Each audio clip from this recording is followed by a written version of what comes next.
Hello there. So good morning to you, good afternoon to you, and good evening to you from wherever you are watching from. It is Maiyegun Live, and we are starting this broadcast, not like our usual ones, okay? Where we started with music and all that. This is a recitation where we have started reading the book, A Fatherless People. So if you have any time joining us on this morning, afternoon or evening, thank you. So yes, share the broadcast. Do the audio check with me as well, because the audio sounds perfect to me.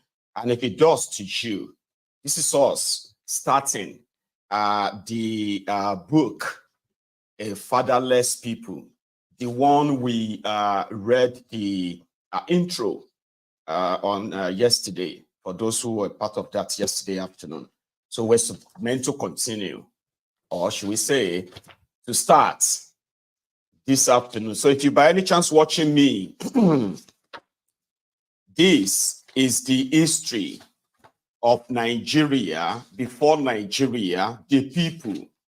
And this book is currently being read because, because of the recommendation made by the members of this platform to continue to dig deep into that past and further help our people who are mostly battling with identity crisis, where nobody can actually say he or she is a Nigerian except what they told us that we are. And in this instance, right, you will know that none in Nigeria who is a member of the endangered people or endangered group, I will tell you that any of them were part of the creation of this contraption, so to say. So yes, we won't be having too much of music and all that, except during the break. So if you have other things doing, I advise you to listen to these like you do not really have to sit down and watch, okay? You can put it aside and just listen, all right? So I also have our friends on TikTok joining us. Again, this is a reading session and it's going to last for hours. So if you're up for it, then plug in after sharing the broadcast, inviting your friends, inviting your not so friendly friends, telling them that Maiyegun today. So let's start. So we are now on chapter 1, which is slavery's end and colonization's beginning. In quote, Sir Thomas Fowell Buxton said, "I entirely disclaim any disposition to erect a new empire in Africa, remembering what has now been disclosed of the affliction of that quarter of the people and of the horrors and abominations which every spot exhibits and every hour produces." So abolition of slavery in America, just kind of historically. So it is often said that the slave trade came to an end because industrialization made it unprofitable. But as at the middle of the 18th century, when the Industrial Revolution is commonly said to have begun, abolition of the trade was far from the minds of the main players. In fact, measures were still being introduced to enhance it. In 1750, the slave trade was made even easier for British merchants. An act made the commerce entirely open so that it was henceforth lawful for all His Majesty's subjects to trade and traffic to and from any part of Africa. British merchants were not, of course, alone in the trade. It was the enterprise of the times for most of Western Europe and the Arab world. In Europe, the focus was on the liberation of the trade rather than the liberation of the traded. In 1753, the Spanish crown gave permission to Spanish companies to bring slaves directly from Africa to Cuba. The papal rule limiting trade with Africa to Portugal was at last unceremoniously put aside.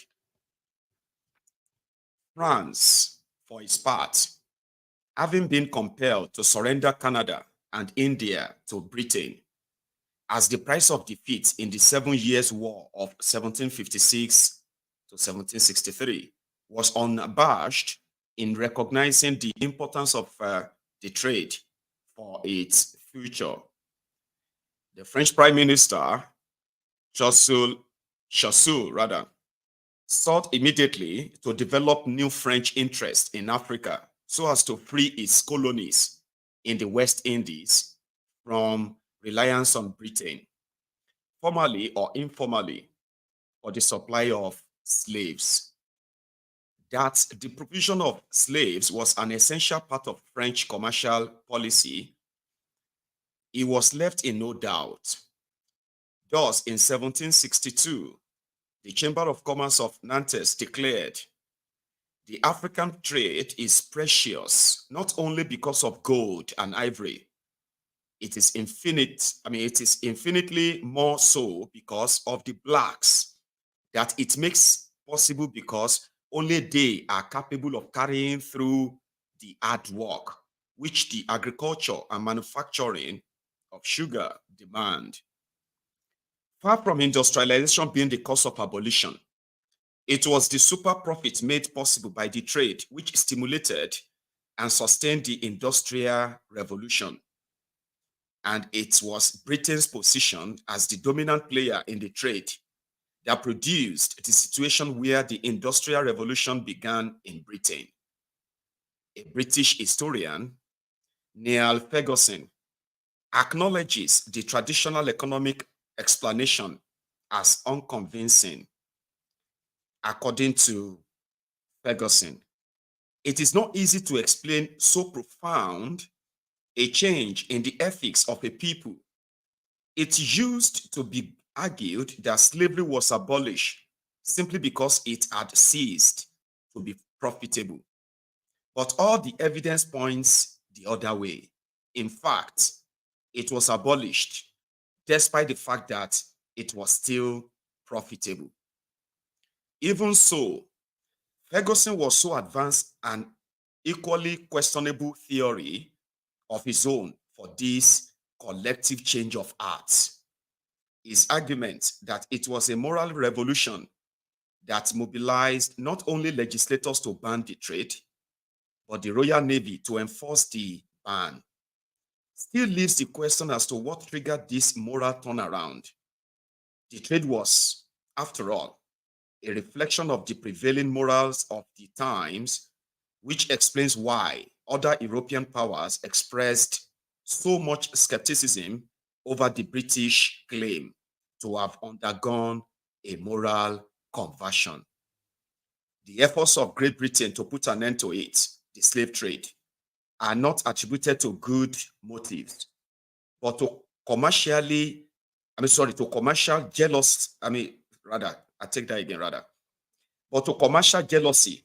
and a desire to keep the monopoly of colonial produce in our hands.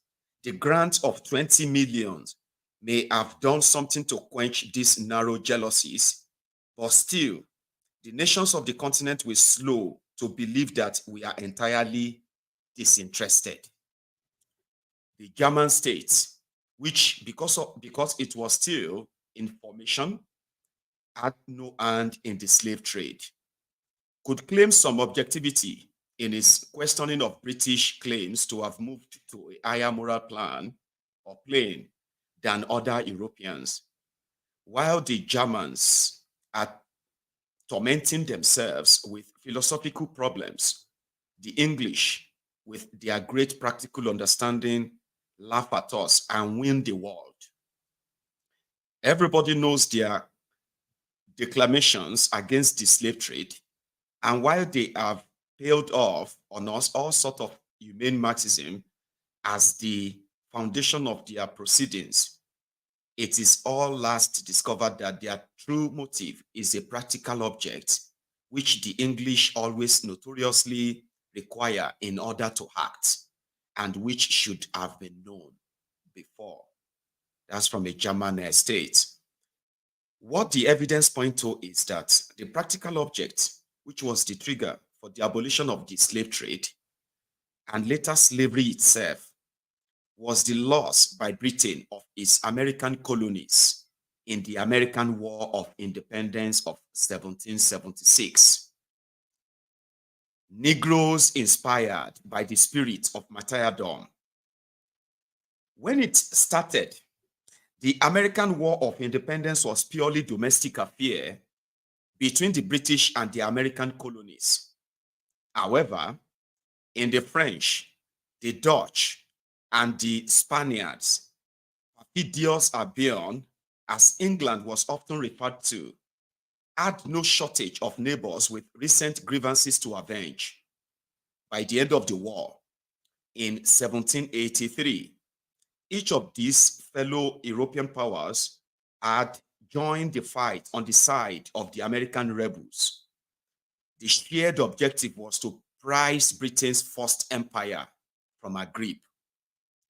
A point which seems little appreciated is that the African slaves in America had, through their combat role in this war, secured their own salvation. At the outset, the conflict was a matter of indifference of these slaves. The twist of fate came as both sides, the British and the rebels in turn, looked to the slaves for help in their war effort. It was the British side who first felt compelled to do so. All slaves who were prepared to run the risks of escaping from their masters to fight on the British side were promised liberation after the war. The devil's bargain was set out in a proclamation made on 7th November 1775 by the British Governor General of the colony of Virginia.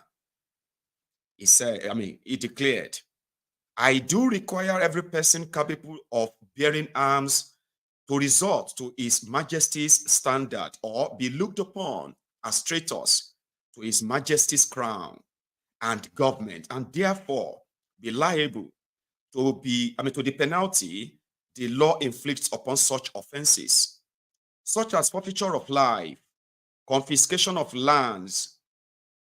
And I do hereby further declare all indented servants, Negroes, or others appertaining to rebels, free that are able and willing to bear arms, they joining His Majesty's troops as soon as may be for the more speedily reducing this colony to a proper sense of their duty to His Majesty's crown and dignity."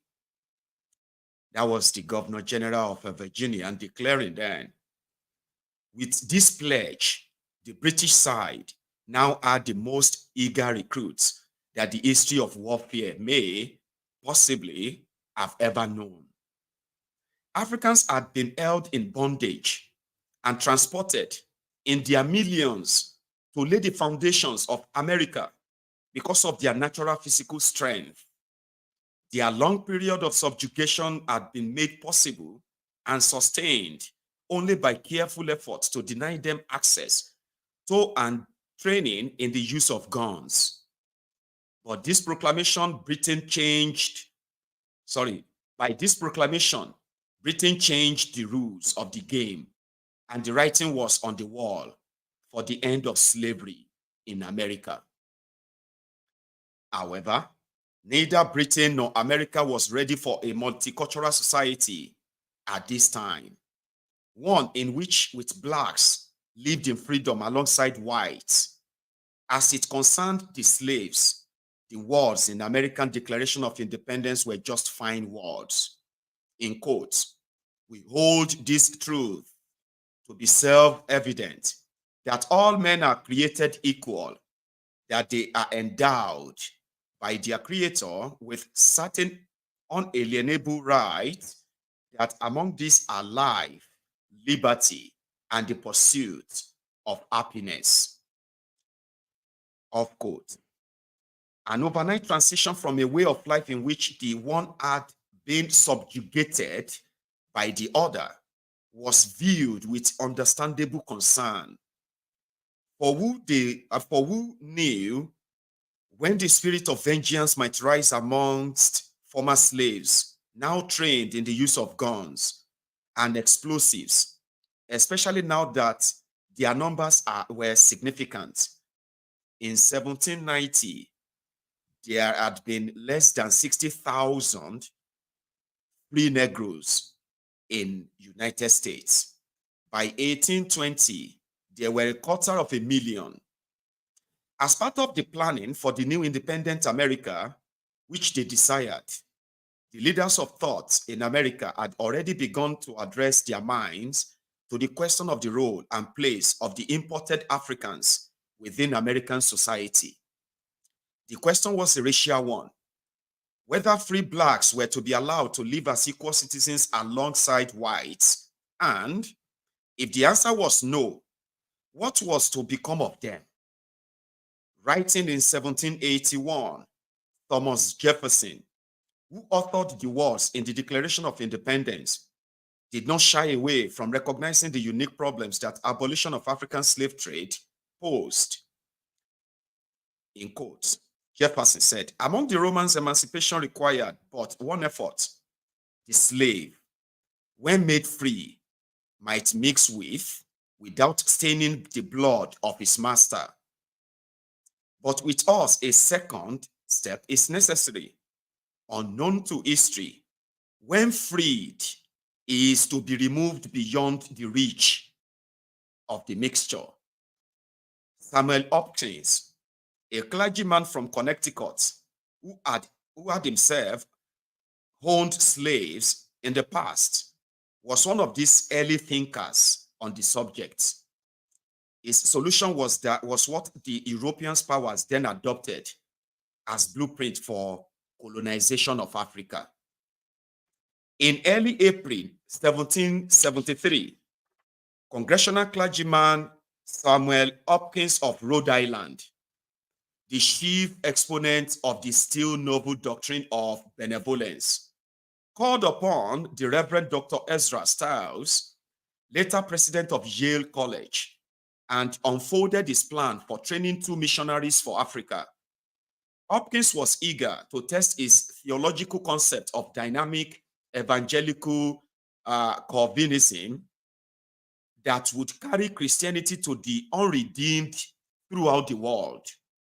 The dark continent offered vast numbers of pagans and infidels, and Stiles suggested that they enlarge the project, organize a society, and send 30 or 40 well-structured Negroes inspired with the spirit of martyrdom.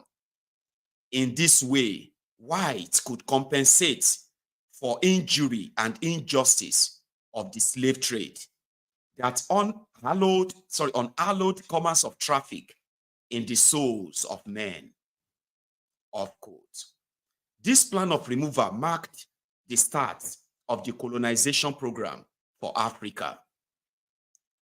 Being the first of the original 13 colonies to declare its independence, Hopkins Rhode Island State in New England already had the reputation as the pace-setting state then. By 1774, the state had passed a law forbidding importance. Hang on. I want to quickly check with all of us who are probably plugged in right now, just to be sure that the audio is still perfect. Yes. Let me know if the audio is pretty much still perfect on your own screen there on your device. so that you don't just sit there and be like, oh, I could barely hear what he's saying. Right. Okay, give me a sec.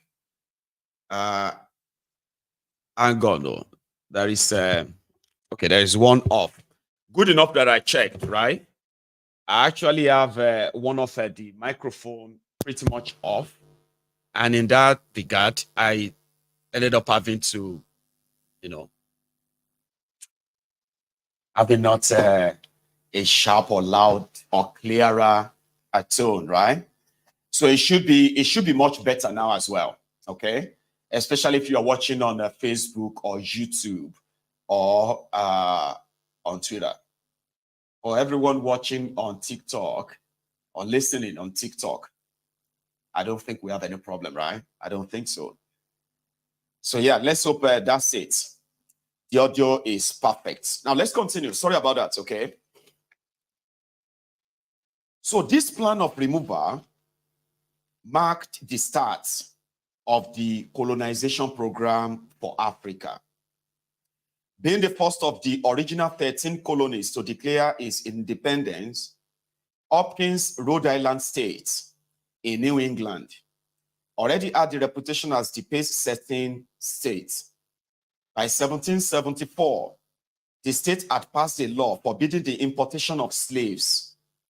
In 1784, the year after the War of Independence was won, the state followed up with a law which granted freedom to all slaves born within its boundaries after March 1785. In this way, New England in the United States of America could lay fair claim to having beaten old England to credit for leading the way in the abolition of slavery. Hopkins had set up a school to teach emancipated slaves theology in preparation for missionary work in Africa. It was Hopkins' formula that the British were to copy and implement in Sierra Leone in the coming years. Abolition in Europe. The loss of America had immediately and major consequences, the loss of America had immediate and major consequences in Britain, not least in the appointment in December 1783 of a new prime minister in William Pitt the Younger. Pitt was a pragmatist who saw things clearly. He knew that it was on the back of the slaves that so much development within a short period of time had been made possible for all the major powers. The slaves were the raw materials on which all enterprise depended. Slave labor being cheap and plentiful, all that was needed was suitable land on which to deploy them. So long as the expanse of America belonged to Britain, the country's status as the major player in the game was assured. With the loss of America, it now faced the prospect of relegation as against the other players. France, Netherlands, and Spain together with the newly independent United States. This was a script that could not be allowed to play out. The game had to be stopped. The strategy was dual-pronged. The medium-term element was to look for a way to forcibly take back the lost colonies by renewing the war. This came in the War of 1812. The immediate and subtler strategy was born of the knowledge that the newly independent United States was banking upon the continued supply of cheap slave labor, for its viability and development. Shutting off the supply of slaves by abolition of the slave trade would make the medium-term goal of retaking the rebel colony easier. But what to do with the slaves who would then be emancipated? The ink on the Treaty of Paris of 1783, which brought the long and bloody American War of Independence to a formal end, had barely dried before the former warring parties were acknowledging their common interest by exchanging ideas on what to do with the slaves who had been freed in the course of the war. By 1784, Britain's William Thornton was visiting Samuel Hopkins, and by 1786, he had moved permanently to Philadelphia to study more closely the American scheme for missionary-led colonies to Africa. The first challenge for Pitt was to sell the case for abolition to the British people.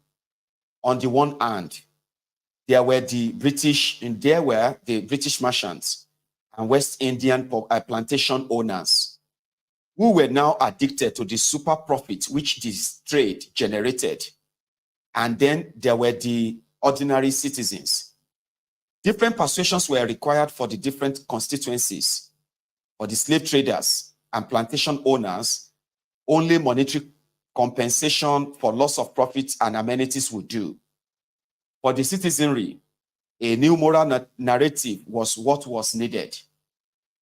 However, there were a few amongst the informed public who had long felt appalled by slavery and the slave trade. The Quakers, for one, had long been of this view, and there were individuals like Granville Sharp, who had been calling upon the judges in various test cases to outlaw the evil without success. Now, with the major change in policy signaled from the very top, what had been a fringe movement against the trade in slaves and slavery very quickly became the subject of election pledges. The Committee for the Abolition of the Slave Trade was formed in 1787 with William Wilberforce as its founding secretary. Its assigned mission was to gather the evidence of the scale and evil of the trade in all its sordid detail in support of the campaign. Spelling the new moral code in a parliament whose members had all the while been using their collective intellect to pass laws to facilitate and encourage the trade, right down to the size and dimensions of the slave ships, was an especially difficult challenge. The members of the parliament for Liverpool, a small port town which had grown into a great city on the back of the trade, were especially keen to remind their fellow honorable members who were now in the abolition camp of their past complicity in the trade. This from the Liverpool slave traders.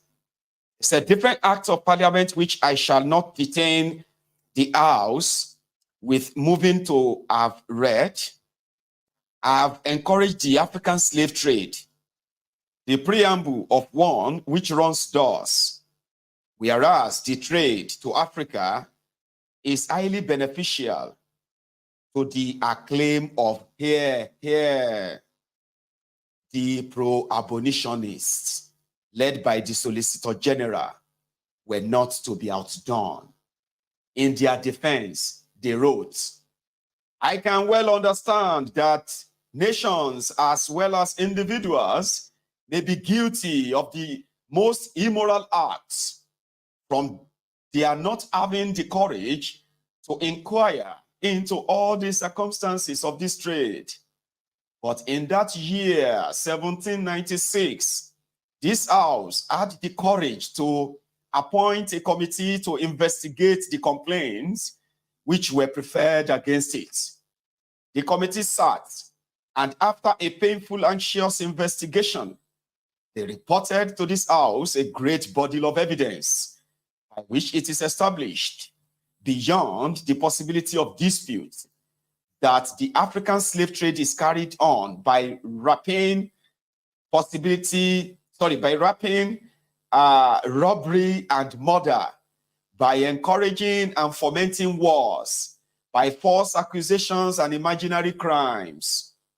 Thus are these unhappy beings, in order to supply this traffic in human blood, torn from their families, relatives, and homes, not only in war, but profound peace, and after being sold in their native land, they are carried across the Atlantic in the most deplorable state in which it is possible to convey them alive, and under circumstances of too much horror to bear reflection."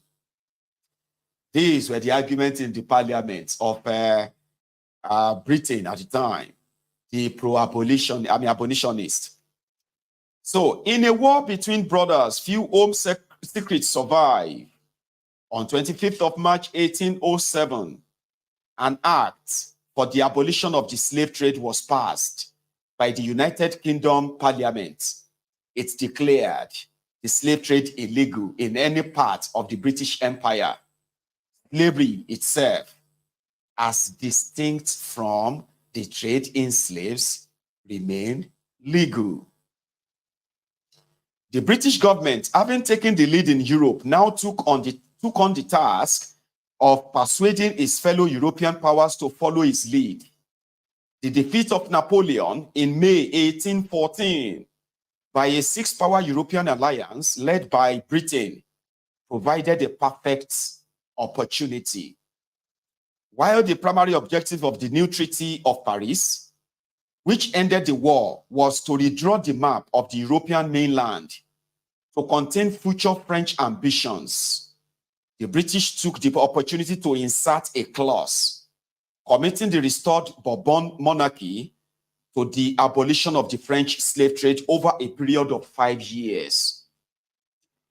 The Congress of Vienna between the same great powers, which held from September 1814 to June 1815 to agree the new balance of power arrangement for Europe, also included a communique condemning the slave trade. Again, even though the Congress of, it is spelled as Aix-la-Chapelle of 1818 was primarily concerned with the withdrawal of Allied forces of occupation from France, the British managed to work into its agenda the question of the methods to be adopted for the suppression of the slave trade. Principal amongst these methodologies was a British proposal of a reciprocal right to stop and search ships on the high seas. But there was suspicion over the motivation for Britain's new campaign. The Duke of Wellington, Britain's representatives at the Congress, is reported to have sent a letter home to William Wilberforce, warning. In that, a fraction of that letter read, "It is not believed that we are in earnest about it or have abolished the trade on the score of its inhumanity. It is thought to have been a commercial speculation, and that having abolished the trade ourselves with a view to preventing the undue increase of colonial produce in our stores, of which we could not dispose, we now want to prevent other nations from cultivating their colonies to the utmost of their power." The suspicions were not without foundation, especially when British evangelism on abolition, relying initially on moral persuasion, was escalated to gunboat diplomacy as the British Navy was deployed to enforce the new moral code against the unpersuaded. The truth of the matter was that Britain had seen opportunities for itself, which could not easily be shared with those whose cooperation it was seeking to enlist. First was the opportunity to reduce the stain on its name as the lead nation in the slave trade, by now being at the vanguard of what was being sold to the world as a moral reawakening. And then there was the opportunity to stop the commercial rivals from continuing the lucrative trade. So, Africa, a new empire in Africa. Even with the British Navy patrolling the West African coasts to arrest slave ships, the volume of trade was unrelenting. There were just too many ships for too many nations. More significantly, with Britain's writ as ruler of the seas not being accepted by ships of the newly independent United States, many slave ships escaped arrest by the simple expedient of hoisting an American flag. A new strategy was needed. That new strategy was to abolish colonial settlements on the West African coast. The viability of the scheme had been tested in Sierra Leone, Gambia, and the Gold Coast. what is now called or known as Ghana. The original imperial plan was a grand one. So it appears to me well worthwhile to establish, to the utmost extent possible, a confederacy with the chiefs from the Gambia on the west to Begame on the east, and from the desert on the north to the Gulf of Guinea on the south. The vision for the land that was to become Nigeria was taken from the work of an earlier author and explorer, McQueen, set out in a book titled View of North Central Africa. The extent of a country and population whose improvements, labor, and wants would be dependent upon and stimulated to accession by a settlement on the Niger is prodigious and altogether unequaled. The extent comprehends a country of nearly 40 degree of longitude from west to east, and through the greater part of this extent of 20 degree of latitude from north to south, a space almost equal to Europe, where the confluence of the Shada River Benue with the Niger takes place, is the spot to erect the capital of our great African establishment. A city built there upon the protecting wings of Great Britain would long become the capital of Africa. One of the expeditionists wrote, within the new pro-abolition climate, selling the new plan of colonization of the same land that had been so blighted by the slave trade was going to be a hard job, requiring the utmost craft and guile. And there came in Thomas Powell Buxton. The man who had been identified for the job was Thomas Powell Buxton, the member of Parliament for Weymouth. The implementation of his plan had been long underway before Buxton, in 1837, released outlines of it for public consumption in a book titled The African Slave Trade and Its Remedy. It is a work to which much of British policy in relation to Nigeria over the 100 years following its first publication can be traced. In the book, Buxton provides graphic accounts of the horrors of the slave trade before proceeding to discuss the shortcomings of the measures that had been adopted towards abolition, and then, finally, putting forward his audacious new solution, borrowing from Congressman Hopkins' work. The case he made was powerful.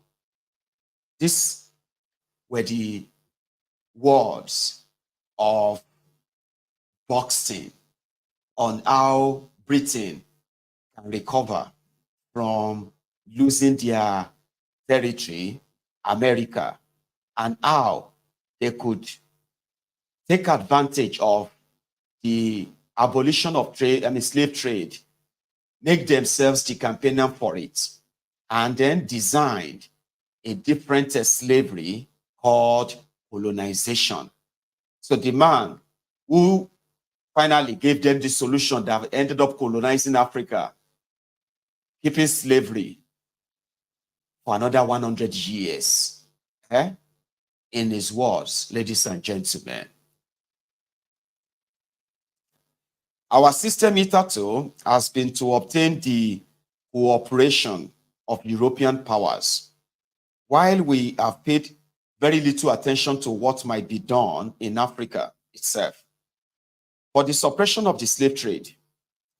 Our efforts in that direction have been few, faint, and limited to isolated spots. and those by no means well chosen. To me, it appears that the converse of this policy would have offered greater probabilities of success.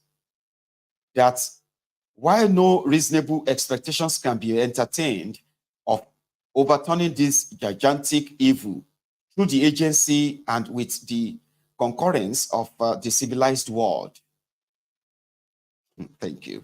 There is a well-founded hope amounting almost to certainty that this object may be attained through the medium and with the concurrence of Africa herself.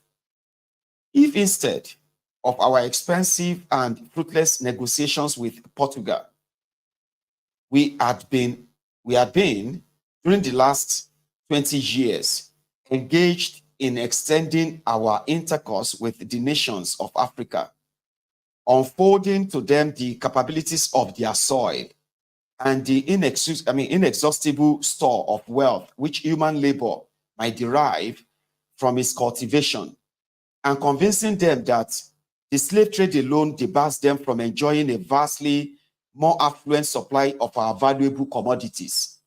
And if we had leagued ourselves with them to suppress that baneful traffic, which is their enemy, even than it is ours, there is reason to believe that Africa would not have been what Africa is, in spite of all our assertions, one universal den of desolation, misery, and crime. Okay? Again, I want you to kind of pay attention to how these guys are describing a continent, put it that way, Africa, where people were living peacefully, governing themselves, okay? Like they had no problem. They are not at war. There was nothing. But you see these foreigners that took our forebearers, our own ancestors then, right? They described them. They described them as people who have no God, who are infidels, people who have probably people who have no direction. They wrote that in their book. And that's exactly not what they found about. On the other hand, they found the people who are like strong, energetic, and in so many ways organized, like never seen before than wherever they were coming from. But you see, all of their reports back to their home countries were describing Africa as if to say it's a desolate place, okay? It's a place that needed their help. Somehow, the crime that they were carrying out in that on that continent, on the people there, are coming from the, from their own review, something they wanted, the way they wanted to see the people there. And that's exactly how they treated them. And these are those things they were acting upon, to the point that at a point they started feeling like they were helping the Africans. Okay? In Europe, before these guys got to Africa, in Europe, they were burning witches. They were accusing people of being witches. If you disagree with any of, like women were being hung, they were being burned at stake. And you see, when these guys visited Africa, they saw that Africans actually care for themselves. They care for the vulnerable. They care for the aged. They share the little they have among themselves with so much love. Then these guys, when they brought all this religion, in that their book, they started putting it in a way that the evil that have been existing among them, they now presented them as evils that were happening in Africa. They wrote the books. They were illiterate. They were people who have no morals. African people are dark continent. They are dark people. They are isolated. They are this. They are that. All of this description, none of them is that of Africa. They were descriptions of these plunderers. Okay, these colonial criminals. But they wrote books on them. They made a lot of Africans believe that we were so backward, but we were not backward. These guys came in. They looted our artifacts. I'm talking about great minds of artworks that they couldn't believe. I'm talking about centuries of artworks. They saw them, they marveled, like, how did you carve all this? How did you do this? Who thought, all that stuff? But they buried all of that. They rooted them. They now rewrote the history of Africa by trying to paint us as dark, black-minded people, unexposed, people who have no this. You know what I mean? Like, but please follow how all of that came to be. You need to know. Okay? So Africa has been so advanced enough. What Africa simply kind of mostly lost was that it seems Africans of that era, they were not really adventurous because they had all they needed. They had the land, they had the wildlife, they had the good weather, they had contentment. They were not explorers who wanted to tour the sea to go and see who or what they could loot from anywhere. They had everything, everything. They were the richest until they were invaded. And princes and princesses became slaves. Their history rewritten. A strange religion brought upon them, a strange God brought to them. And we have not remained the same since then. This is the beginning. Let's say before Nigeria, we were somebody, we were someone, we were people. And if you stand up today and you say you are fighting, you're beating your chest, you are fighting for Nigeria. No, you are fighting for the British creation. And you need to know how that came to be and the motive behind it from the onset, right? So let's take it further. Now, according to this guy, Buxton, he wrote all of that. Let's make them feel like we can give them things. We have things to give them too, okay?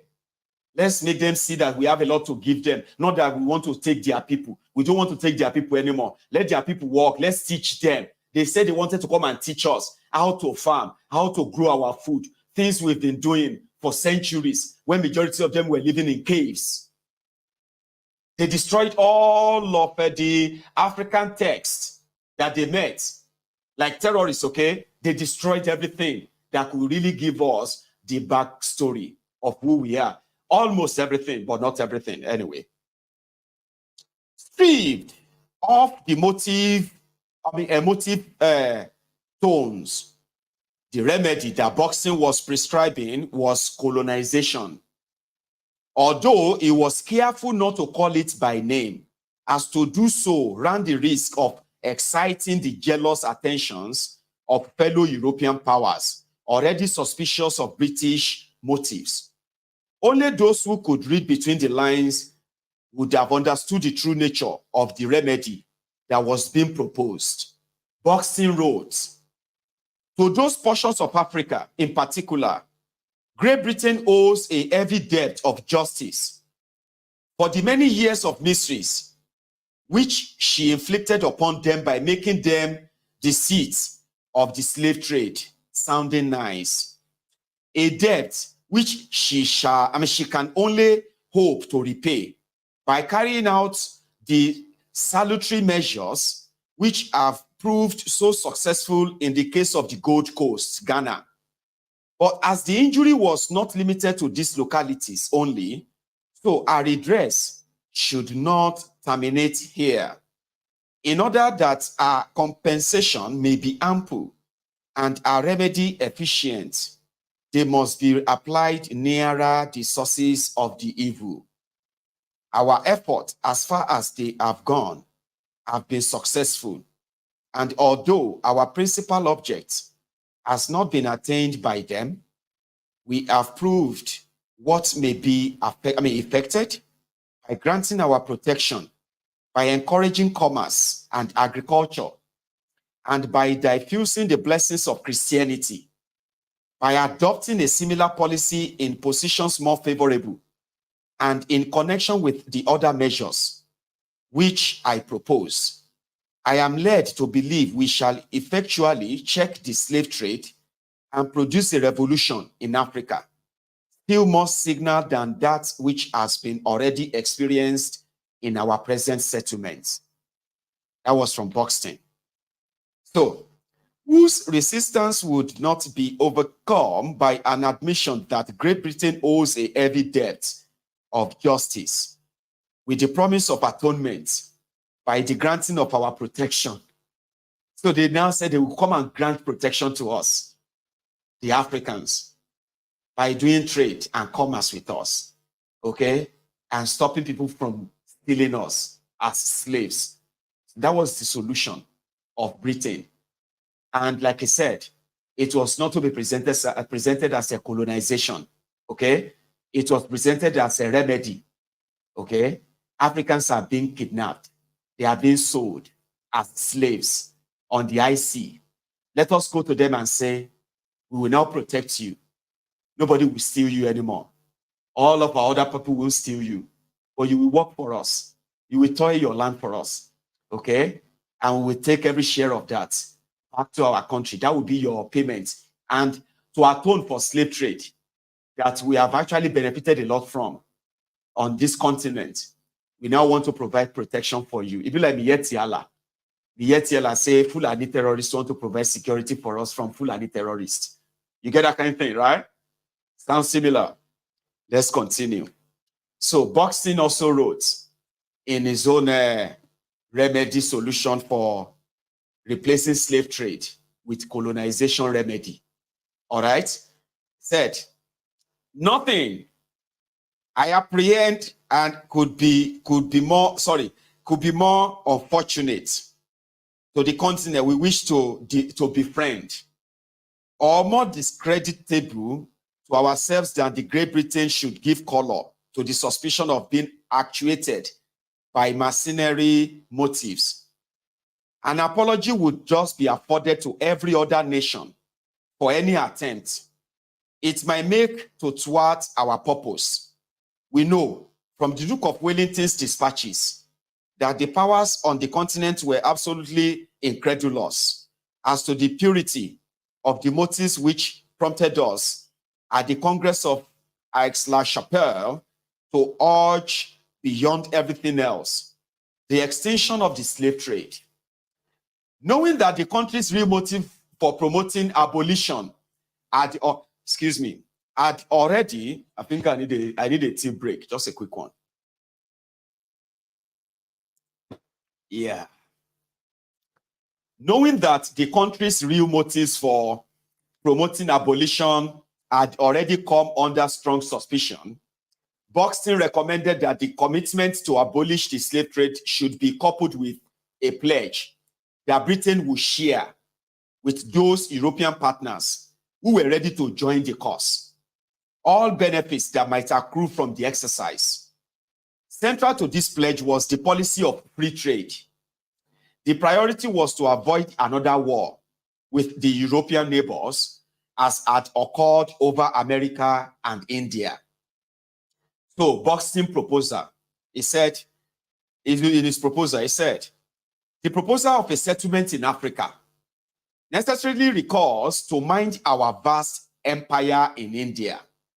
And surely, no sober-minded statesman would desire to see renewed in another quarter of the globe the career we have run in the East. So in practical terms, this meant scaling down the original plan of creating one gigantic British colony on the West African coast in the mold of India, running from Gambia right across the coast down to Congo.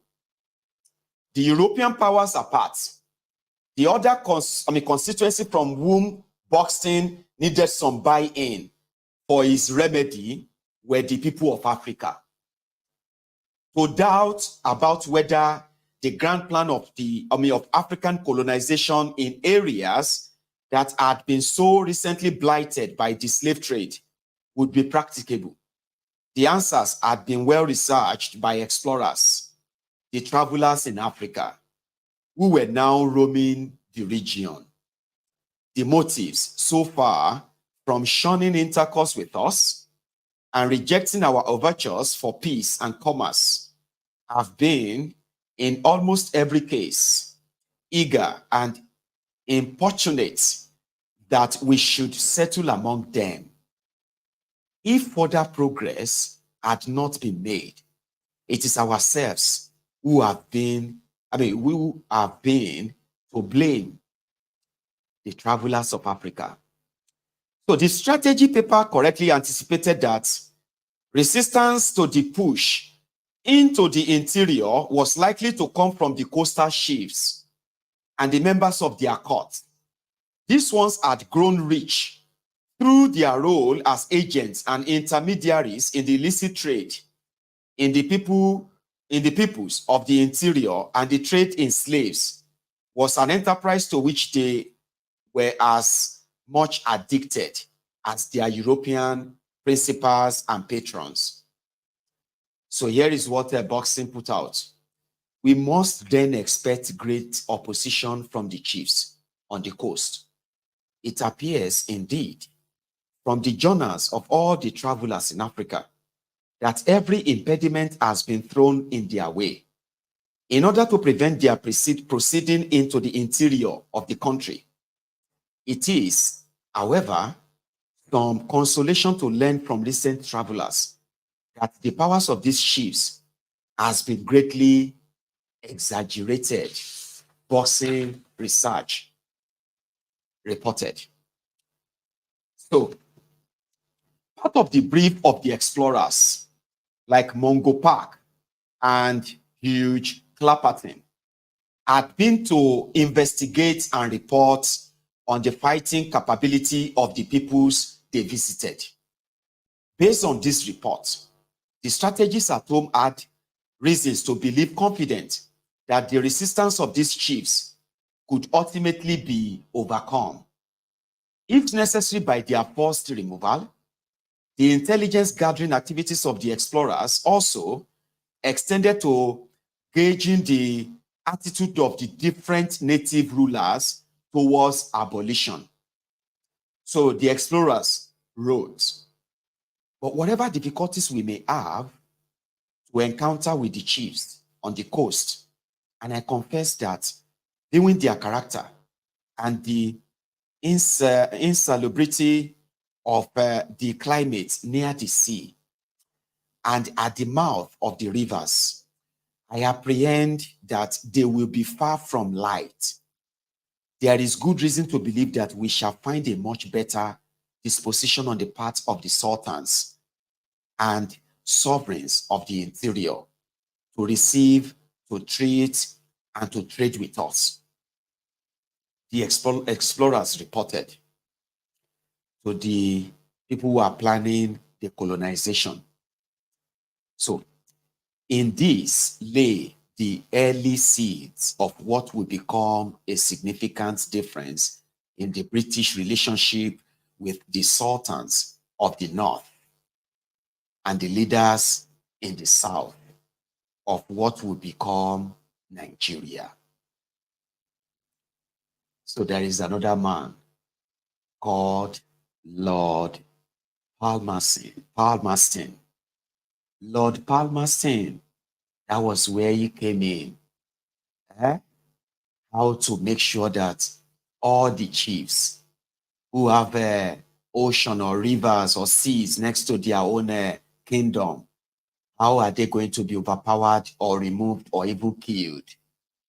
Or how the sultans of the northern, what will later become Nigeria, how the sultans saw them, welcomed them, traded with them, make it more. So this is the history here. So that was where Lord Palmerston comes in.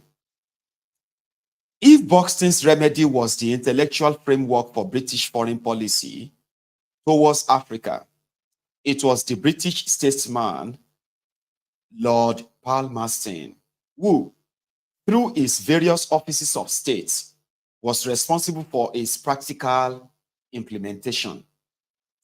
At the headline level, Palmerston's liberalism translated into pushing on from the abolition of slave trade to the abolition of slavery itself.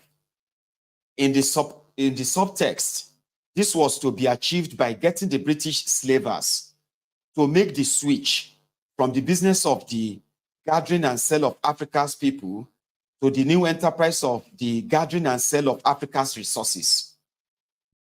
It was out with this slave trade and in with free trade. Accordingly, the Abolition of Slavery Act was passed in 1833 under which slavery was made illegal throughout the British Empire. The former slavers were not alone in remaking themselves. Realizing that the new elixir of reform would be difficult to sell in the old keg of Toryism, on 18th November 1830, Palmerston, the grand old Tory, took up his position in the Foreign Office as part of a Whig government. From there, he would move political boundaries across the globe as on a grand chessboard. So delicious in policy terms was the new plan for Britain post-slavery that in 1839, his new Whig party changed its name to the Liberal Party. The advent of the educated natives. The Association for Promoting the Discovery of the Interior Part of Africa, the African Association, was established in London on June 9, 1788, on the back of William Thornton's study. Sorry, give me a sec. I've got, hang on. I've got something that I actually need to put up there. So I'm gonna take a short and quick break. It's just like a silent or quiet break, okay? So I'm not like doing this on the screen with you, right? Just give me a sec. We will then take on the advent of the educated natives. I hope you are following. Just one moment. Why is that taking forever then, right?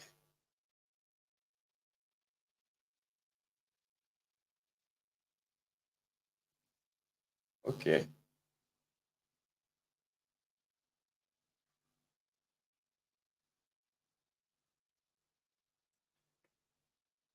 Anyway, thank you very much, by the way. So if you are joining us, for some reason, maybe you stumbled on this, what we are reading is Nigeria, a fatherless people. How Nigeria and Nigerians miss the way or miss their road to the promised land. It says, the secret story of how the Nigerians missed the road to the promised land.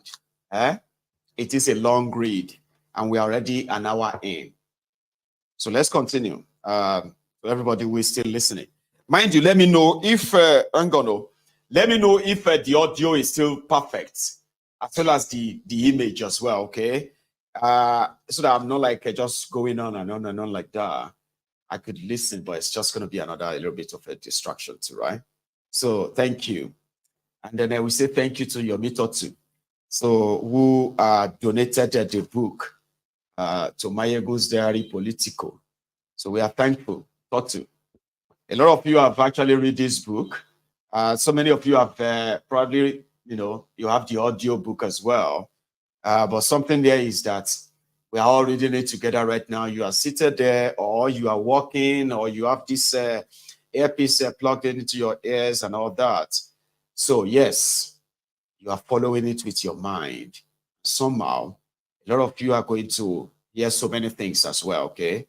That are going to question or put to question so many things you've believed all your life. That's why we are doing it together as well. Great job. Thank you. So let us continue. The advent of the educated natives. So the Association for Promoting the Discovery of the Interior Part of Africa, the African Association, was established in London on June 9, 1788, on the back of William Thornton's study of the American Colony Initiative in Liberia for liberated American slaves.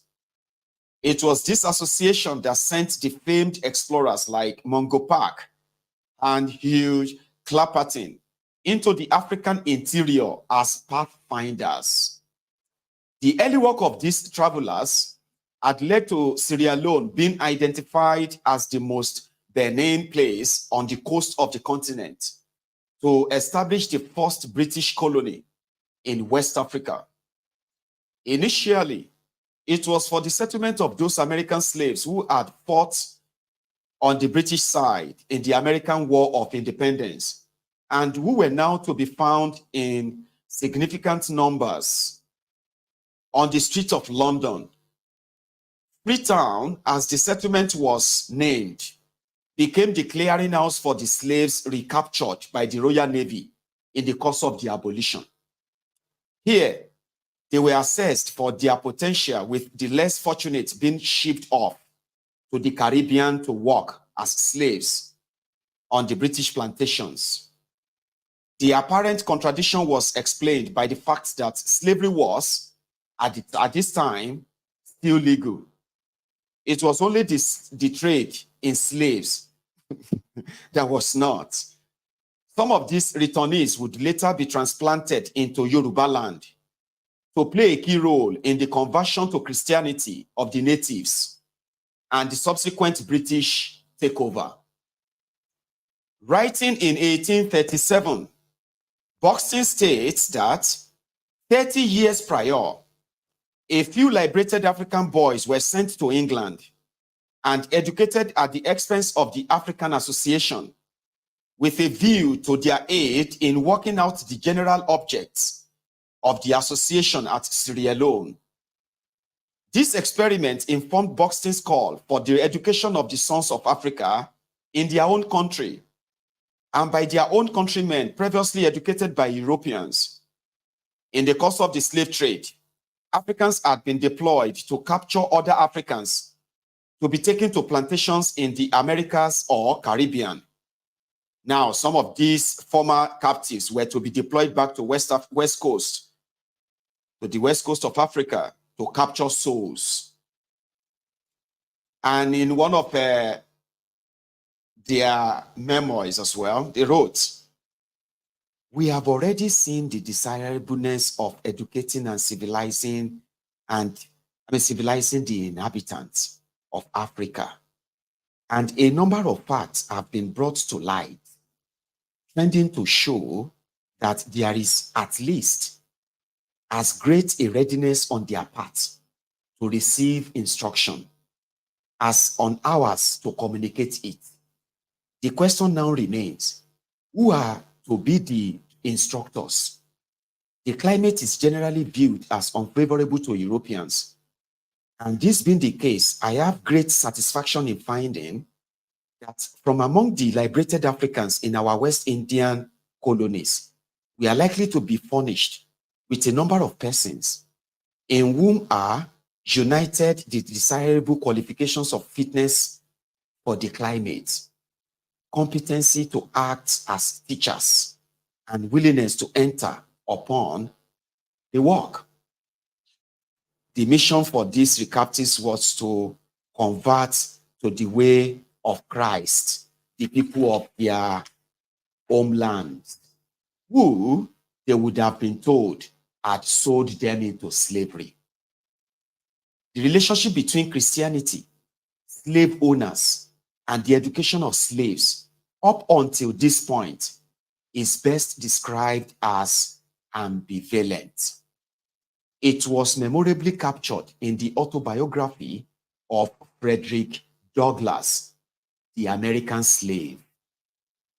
Douglass wrote, "In August 1832, my master attended a Methodist camp meeting held in Bayside, Talbot County, and there experienced religion. I indulged a faint hope that his conversion would lead him to emancipate his slaves, and that if he did not do this, it would at any rate make him more kind and humane.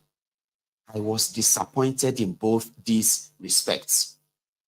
It neither made him to be humane to his slaves, nor to emancipate them. If it had any effect on his character, it made him more cruel and hateful in all his ways. For I believe him to have been a much worse man after his conversion than before. Prior to his conversion, he relied upon his own depravity to shield and sustain him in his savage barbarity. But after his conversion, he found religious sanction and support for his slave-holding cruelty. He made the greatest pretensions to pity. His house was the house of prayer. He prayed morning, noon, and night. He very soon distinguished himself among his brethren and was soon made a class leader and exhorter. His activity in revivals was great, and he proved himself an instrument in the hands of the church in converting many souls. His house was the preacher's home. They used to take great pleasure in coming there to put up. For while he starved us, he starved them.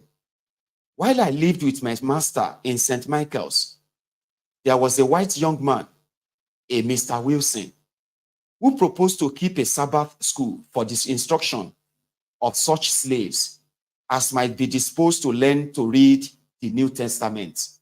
We met for 3 times when Mr. West and Mr. Fairbanks, both class leaders, with many others, came upon us with sticks and other missiles, drove us off, and forbade us to meet again. Thus ended our little Sabbath school in the pious town of St. Michael. Wrote Frederick Douglass, the American slave. In the new climate of the drive towards colonization, if the former slaves were to be effectively deployed to evangelize to their people, they had to be educated. Their schooling center was Foray Bay College, Freetown, Sierra Leone. Their curriculum was the Bible. So, the flow of the river Niger. Before roads and railways, it was the rivers that served as the transportation highways into the various parts of the hinterland. The mighty river Niger was known. Only its precise course was a mystery which the African Association, working with the colonial office, resolved to get to the bottom of. The first explorer whom the African Association sent out in 1870 was Daniel Buxton, an Irish soldier. He died in the Sahara Desert. Mungo Park, a Scottish surgeon, came next. His first effort started on June 4th, 1795. He returned to try to find the mouth of the river Niger in 1805 and 1806. He was to die still trying. Hugh Clapperton, a captain in the Navy and the son of a surgeon, followed. His primary assignment was to explore the northern regions of the West Africa, walking down from Tripoli, down across Lake Chad and into Borno. Having completed this assignment, he returned to the coast in December 1825 to try and unravel the mystery. He too died in the effort in 1827. It was his assistants on the venture, Richard Lander, a Cornish man, who in 1830 finally succeeded in establishing that the river Niger entered the sea through oil rivers in present-day River State, Nigeria, as the river flows eastwards.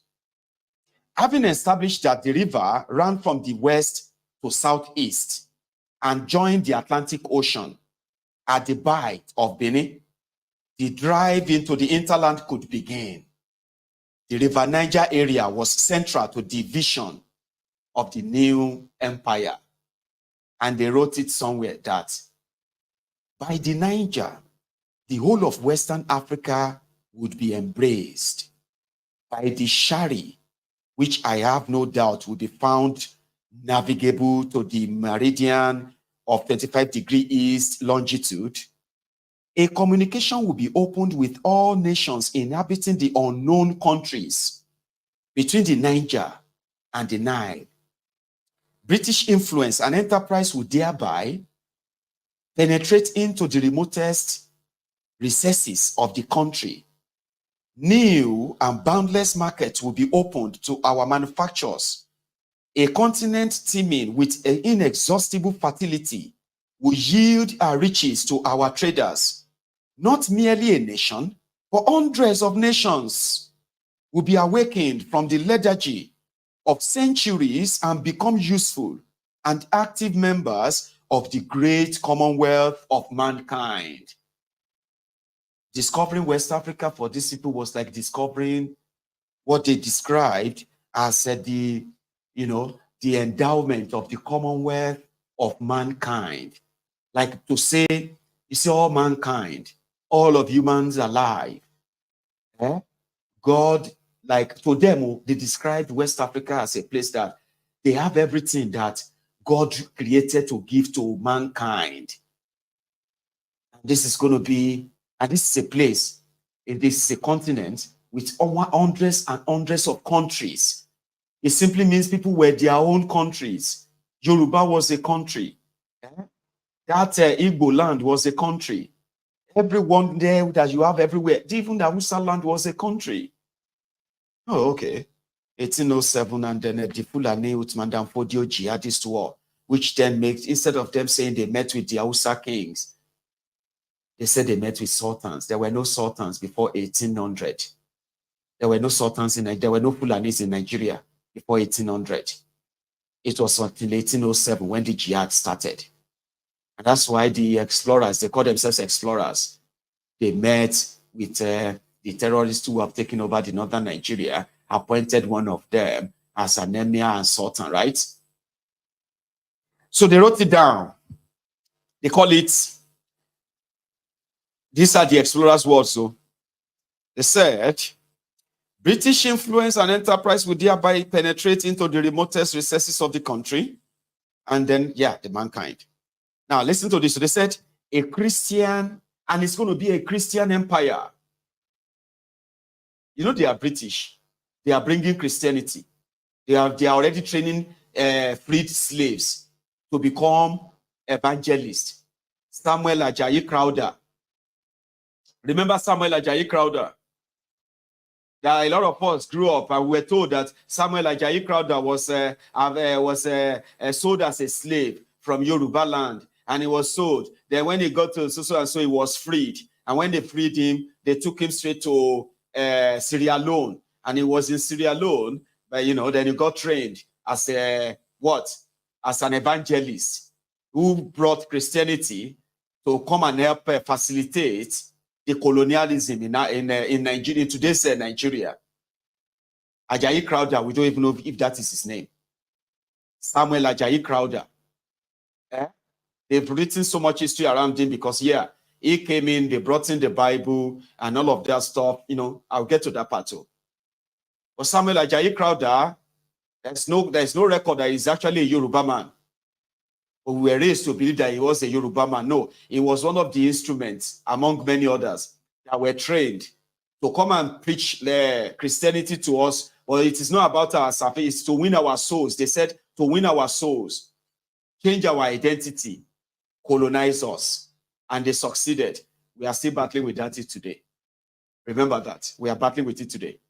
Now, we would have to know, was Samuel Ajayi Crowther his name? Was that actually his name? Was Samuel Ajayi Crowther a Yoruba man, truly? That's what we were told. But now we know that Sierra Leone was actually the launch pad where they trained other people they call the missionaries. Missionaries this, missionaries that. But let us continue, okay? A Christian empire, okay? To save us, to save our souls, to go to heaven. But the plan wasn't that. The evil people who brought that, they didn't even care about any heaven. They don't give a damn about it because there's nothing like that in their book. But let's continue. A Christian empire. The plan at this stage was to establish a Christian empire through the education of the natives in the way of Christ. It was a carefully considered strategy shaped in part by the lessons of recent history in the unsuccessful attempt to Christianize Native American Indians. Here is that quote on that, okay, said, within the last few years, we have had occasion to review the whole course of our proceedings, and we have come to the conclusion, from a deliberate view of the past, that we erred in the plan which was originally adopted in making civilization, they call it civilization, they said we were backward. They were bringing us civilization. That's what our history said. They said they brought civilization to Africa. Africa was already civilized before these thugs. Of course, they've managed to re-educate us, to think like them, to behave like them. And if you can't behave like them, you are substandard, you are not up to the task, you will be rejected. And for centuries, we have been like that now. Sure you get. Let's continue. So the experience led to a parliamentary committee being set up in 1833 to look into the key question of whether the experience of the several missionary societies led to the belief that it would be advisable to begin with civilization in order to introduce Christianity, or with Christianity in order to now lead to civilization. So they were trying to see which of them will work. Since it didn't work on the West Indies, it did not work on the Indians.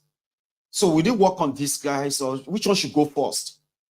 So the strategies will have been aided by the publication in 1776, the year that America won its independence from Britain, of Edward Gibson's The Decline and the Fall of the Roman Empire. Gibbon showed how the infusion of Christianity into the citizens of the greatest empire ever known had disengaged them from the pantheon of Roman gods, Apollo, Janus, Mars, and Jupiter, to whom they had hitherto credited their greatness.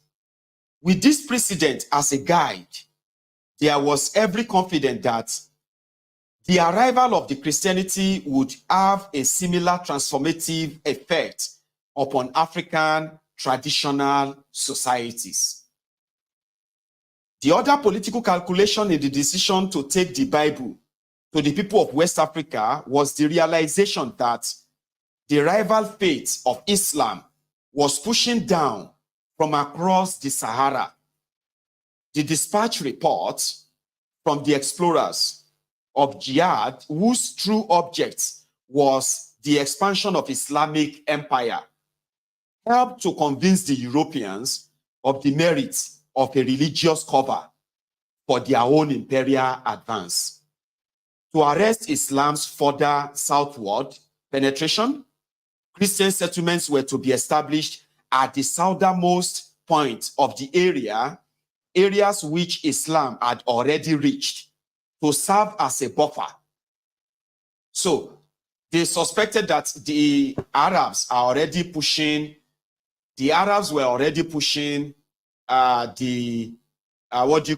Islam. They are pushing it from the Sahara down south. So one of the idea of the European then was their religion will have to be a cover. We need to use religion. So that's why they went to Calabar. All of you, where they will watch. That was how they entered Calabar. Because Calabar is close to the north from the eastern side. So there is to say, okay, from Calabar straight to Kogi, which is today's Lokoja, to Lokoja. All of this was to establish Christian settlements there. Give them some British protection, okay? And as a buffer, so that will block the advancement of that Islam down south. Strategy, they called it. And in fact, it's a political one. So the work of taking the Bible to West Africa was the responsibility of the Church Missionary Society, CMS. That was their own job. Their job was to take Bible to Africa, to West Africa, while the colonizers are waiting to see the effect of that before they launch the next stage, which later became part of our lost identity today. CMS, which had been established on the 12th of April, 1799, in anticipation of abolition, with William Wilberforce as his founding vice president. Its original name was the Society for Missions to Africa and East. The mission was to preach the gospel to every creature. Its first task was the education and training of the recaptives as native missionaries. The moral case was to be based on a pressing need to turn the heathens of these lands away from the ways of superstition and away from the practice of human sacrifice, which it was said to spawn. Richard Landon's account of events, which he claims to have observed in Badagry, was sensational beyond the point of credibility, with tales of ritual human sacrifice with smoking blood, like that. So with the home audience being fed report like this, the case for the infusion of Christianity became compelling. Let me explain that. Like I said, you see the idea of burning people and calling them witches, or burning humans or giving human sacrifices for different cult groups. They are never part of African culture. Okay? I know a lot of people have done so much that they have managed to redesign their own history to say, oh, yes, it's true. We used to use human being as a sacrifice here. Or we used to kill human being and hit human being like that. It's not an African culture. Yeah, there might be 1, 2, or 3 cultures here and there whose belief requires using human sacrifice. That is not limited to Africa. The Europeans were doing human sacrifices. Yes. They were those who would sacrifice virgins, sacrifice this. You can even see in their own in the Bible that they brought to you, the story of Abraham sacrificing his own son for something that God says he has to sacrifice his son. This is not African, but they have succeeded. They were writing back, all of their explorers, they were writing back to their country, telling them that, oh, they do human sacrifice here. Oh, they are so backward this, they are so backward that. They were actually projecting their way of life on the people. So they now designed their Christianity on that. We are here to stop you from doing superstition. We are here to stop you from following any dark god. We are here to stop you from sacrificing human beings. We are here to stop you from killing twins. We are here this or that. So we are here to liberate you and your soul. Jesus Christ died for you. And all of that stuff. This was all strategy from the world goal. Okay? But let's continue. So according to the moral part with that, so the recaptives. The recaptives are those who believe that they were free, only to end up again in slavery. But this time around, they won't be slaves. They will now be called missionaries, African missionaries. But they are actually the recaptives. Samuel Ajayi Crowther is one of the most celebrated Africans of all times.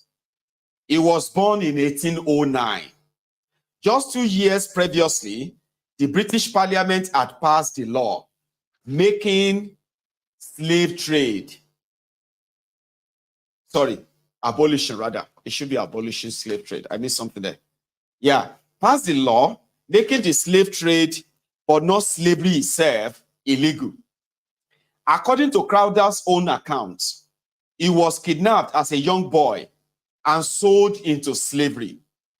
He had passed through the door of no return, through which the slaves passed before being loaded onto the slave ships on the Lagos coast.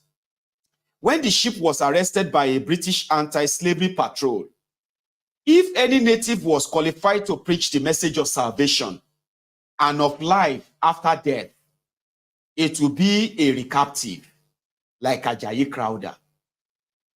Since it is by account of miracles their people are most readily converted to a faith. With the encouragement of the Church Missionary Society, Crowder had documented his own experience in a letter to one Reverend William Jowett on the 22nd of February, 1837.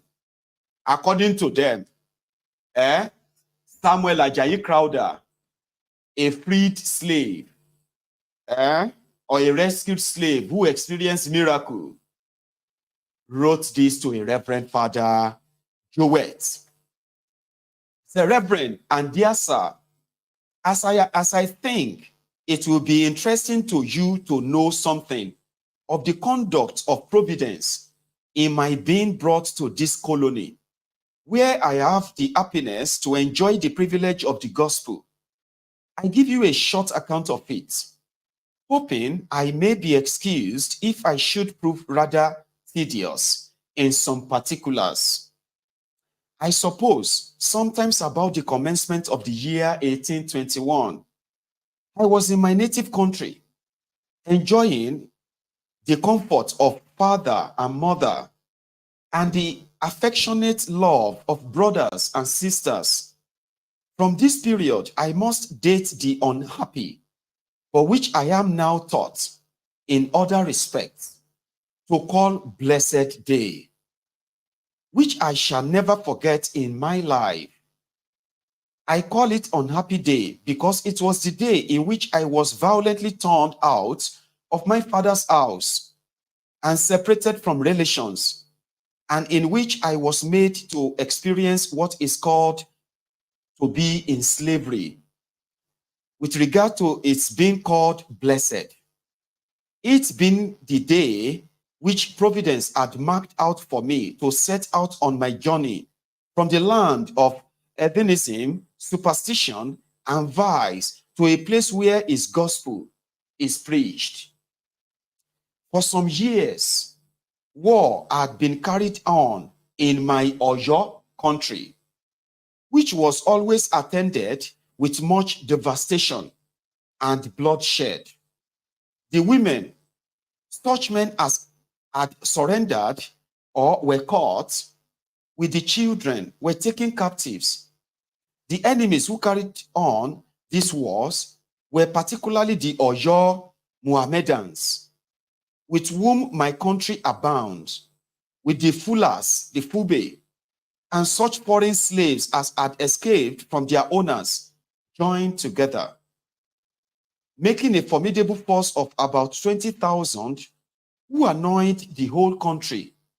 They had no other employment but selling slaves to the Spaniards and Portuguese on the coast. This was supposed a letter or a note written by Samuel Ajayi Crowder on the 22nd of February, 1837, where he should probably be just about 26 years old, I believe. The letter gives a sense of just how the experience of the evil of slavery made the minds of those who were rescued from it. Not only were they ready to embrace the religion of their saviors, they became passionate flag bearers of the revolution amongst their people, whom they would have held responsible for the misfortunes from which they had been freed. Crowder's letters ended with the following appeal: that the time may come when the heathen shall be fully given to Christ for his inheritance, and the uttermost part of the earth for his possession. The earnest prayer of your humble, thankful, and obedient servant, Samuel Crowder. Following the publication of Buxton's book in 1838, in the estimation of the British government, the time had most certainly come for Ajayi Crowder's prayer to be answered. Having demonstrated high intellectual ability and a gift for languages, he was to play a key role in the 1841 Niger mission to take Christianity, commerce, and civilization into what was to become Nigeria. The end of chapter 1. Ladies and gentlemen, thank you so much to those of you who joined, as many as we are, or as few as we are. The chat this afternoon is to see that you can take a moment and listen to the journey that brought about the contraption called Nigeria, and why from day one that people have never been allowed to genuinely decide how they wanted to be led or governed without any external interference and all that. So let me take a tea break. And when I get back, we'll go to chapter 2. We are going to do 2 chapters this afternoon.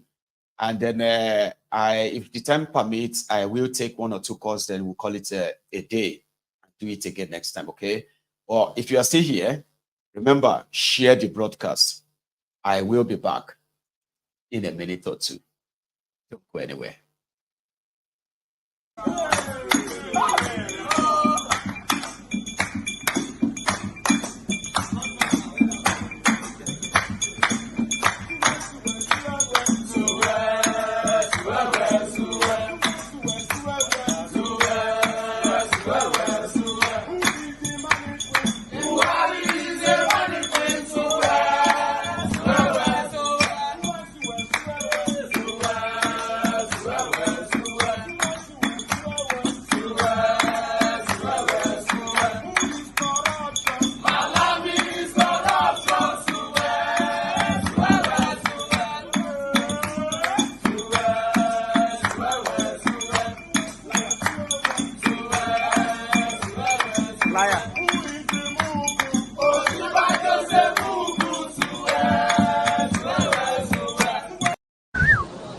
You get it? Okay.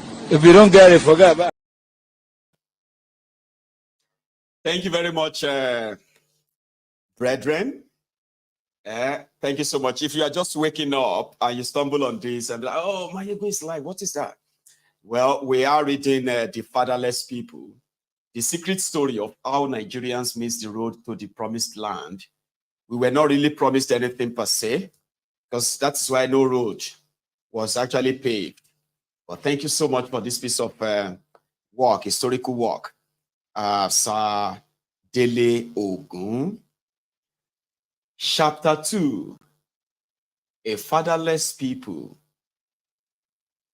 The second chapter of this chart is titled The Reverend Father, the Mujahideen, and the Sheikh. Edward Gibbon was quoted in the following words: the demons soon discovered and abused the natural propensity of human hearts towards devotion, and artfully withdrawing the adulation of mankind from their creator, they usurped the place and honors of the supreme deity. Edward Gibbon, the Reverend Father.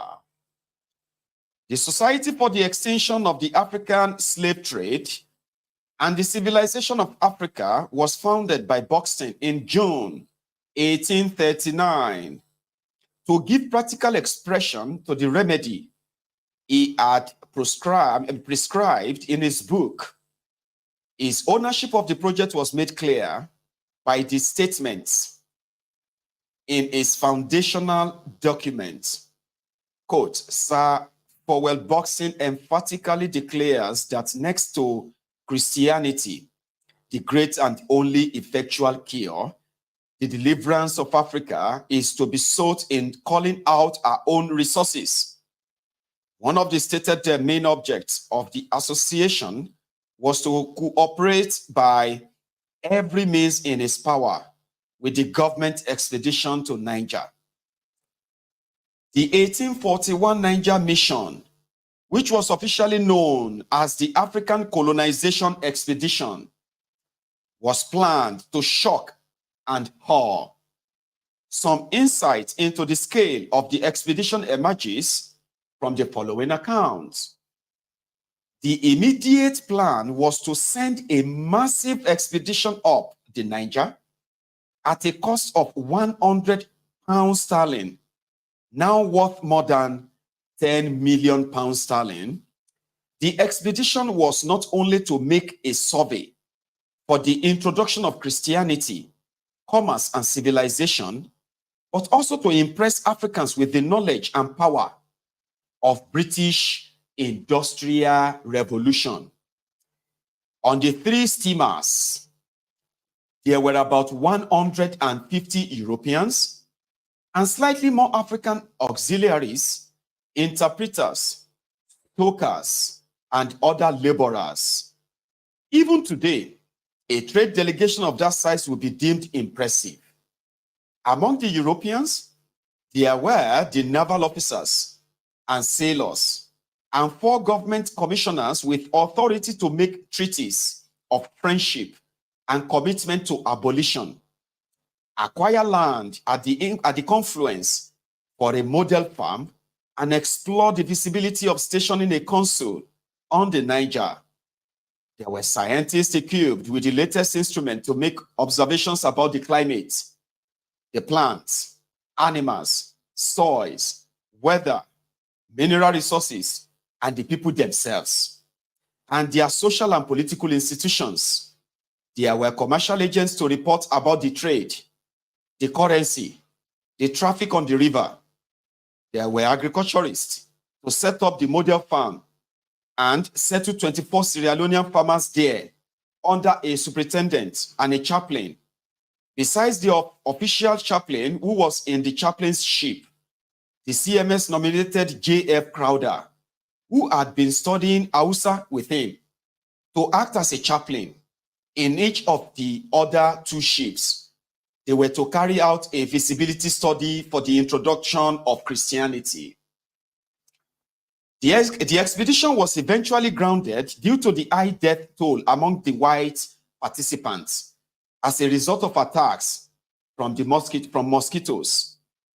In preparation for his role in the venture, Ajayi Crowder had been sent from Sierra Leone to the Ivory Missionary College for his missionary education. However, the attempt to use Crowder, a Yoruba man, even though tutored in the Hausa language, to sell the Christian gospel in Hausa land, was also a failure. Ethnic identities were too hard set for a member of one national group to evangelize effectively to the natives of another. As a result, Crowder was redeployed to the Yoruba mission in Abeokuta, which was being spearheaded by missionary Henry Townsend.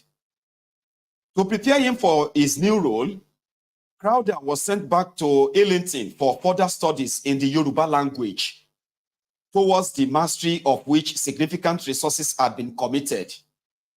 Yeah, that's another thing that I said. The history said Samuel Ajayi Crowder. Number 1, Yorubas don't bear Crowder. Maybe Ajayi. Yorubas are not Samuel. Or maybe Ajayi. So if he's Samuel Ajayi Crowder, who was taken by the kidnappers after the abolition of slave trade, was from Yoruba land, he won't need to be taught Yoruba. He's Yoruba already. He's a Yoruba man. Why would they need to teach him Yoruba? So the story of Samuel Ajayi Crowder coming from Oyo State is the only verified story out there. But again, like many other things too, I do have my own doubt about that story. Okay? But let's continue. So from what they wrote in his memoir, they said, the captives came back speaking the white man's language, and the white man came speaking the Yoruba language. The work of translation was thus of great advantage to the mission. There was a large concentration of Europeans involved in the study, each making his own contribution. Townsend, with his printing press and monthly newspaper in Yoruba, Charles Goldman helping to revise translation for linguistic consistency, David Indra, the mission expert in Hebrew. Another one, Bunyan's Pilgrim's Progress, is still used today. Adolphus Mann, another German linguist, collecting Yoruba prayers and religious literature. Thomas Jefferson Bowen, the American Baptist, bringing American linguistics to supplement European linguistics in the study of Yoruba, but whose dictionary of the Yoruba language was locked away in the huge volumes of the Smithsonian contributions to knowledge. The mission also had the largest concentration of native speakers of Yoruba among agents as schoolmasters, catechists, and ordained ministers, with Crowder at their head. Crowder is credited with leading the work of translation of the Bible into the Yoruba language. But the initiative was a British one. Sorry, there's a typo there. In this, sorry, 1 second. I am expecting a delivery, and that's going to be that of the other book, okay? Don't go anywhere. I will be back in the next maybe 2 minutes, okay? Don't go anywhere.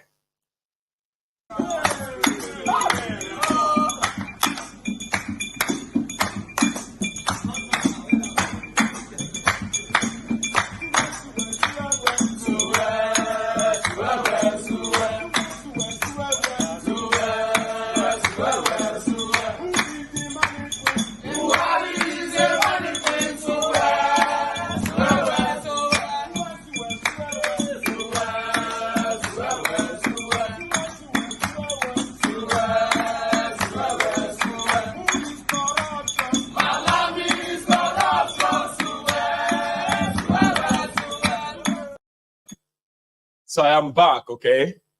So what happened is that I think that's the delivery for why we struck. I'm so sorry that we got interrupted, okay? Yesterday they came here and the guy charged the door, and because I was kind of busy, so he left. So we have it. So everybody, we have why we struck, and that is. Yeah, it's delivered. It is why we struck. The story of the first Nigeria coup. The story they told you is Igbo coup.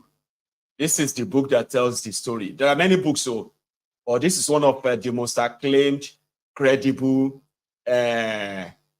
record of what really happened in that January 1966, January 15, 1966 coup. Thank you so much. Your method is delivered now. So what we are going to do is that we'll be reading them, intermittently like that.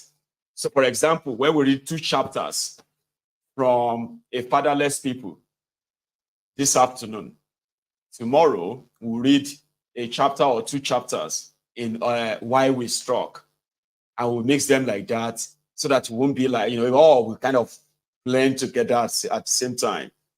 So thank you so much once again for your patience, okay?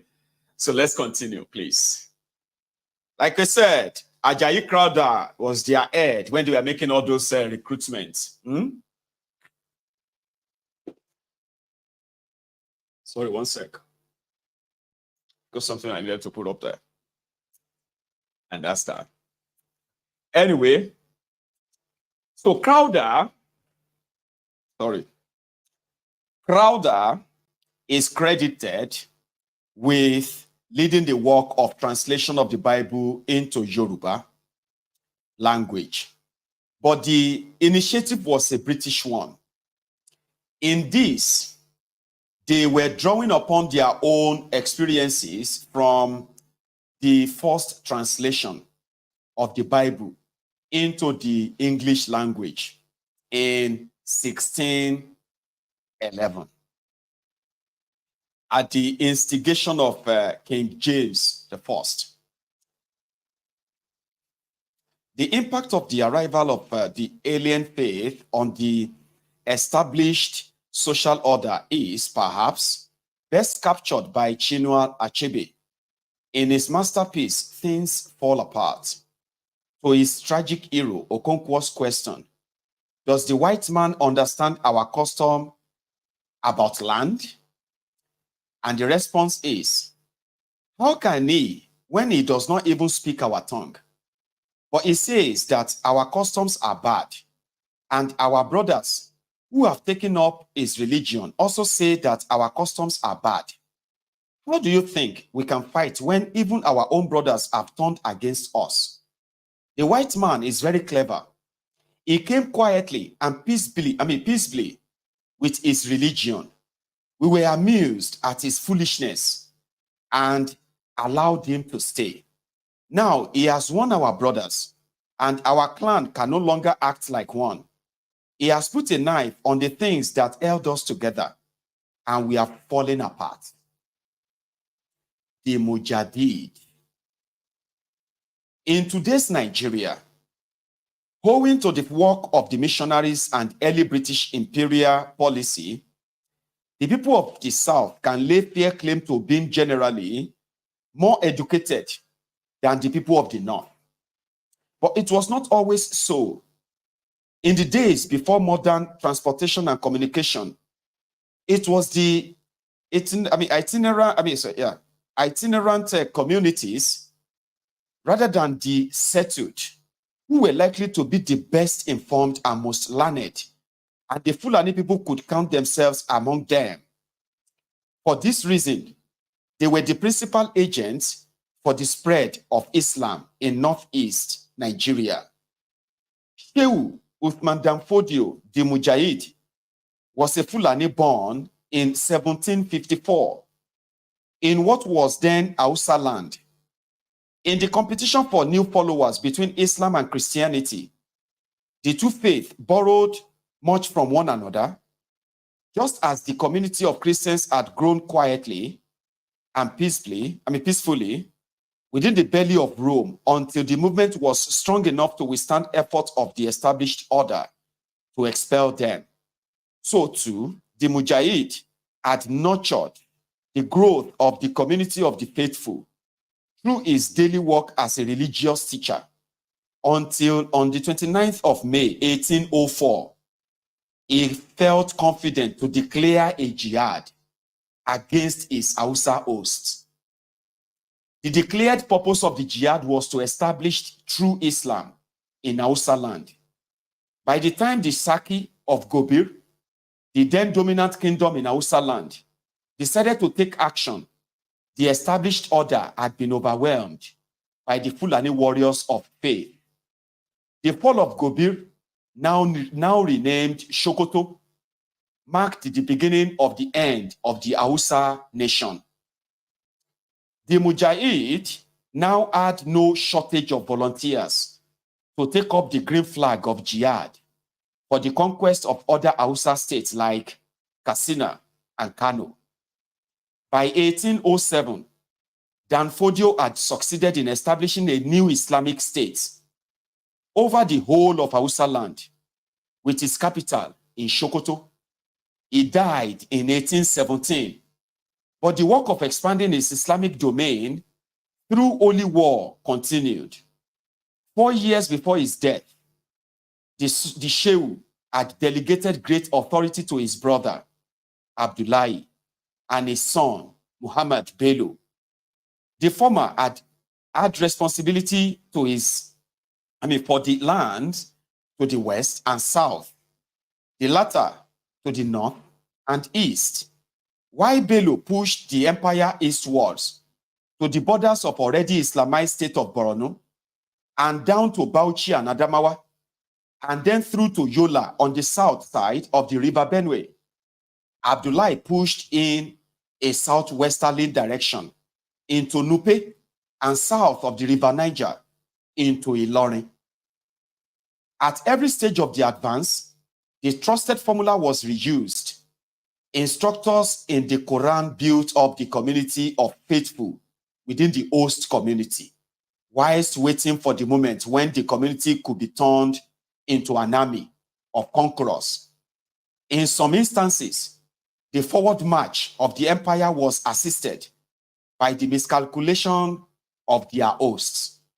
The southwesterly drive into the northern part of Yoruba land and the capture of Ilorin, discussed in the next chapter, is a leading example. The reality of jihad.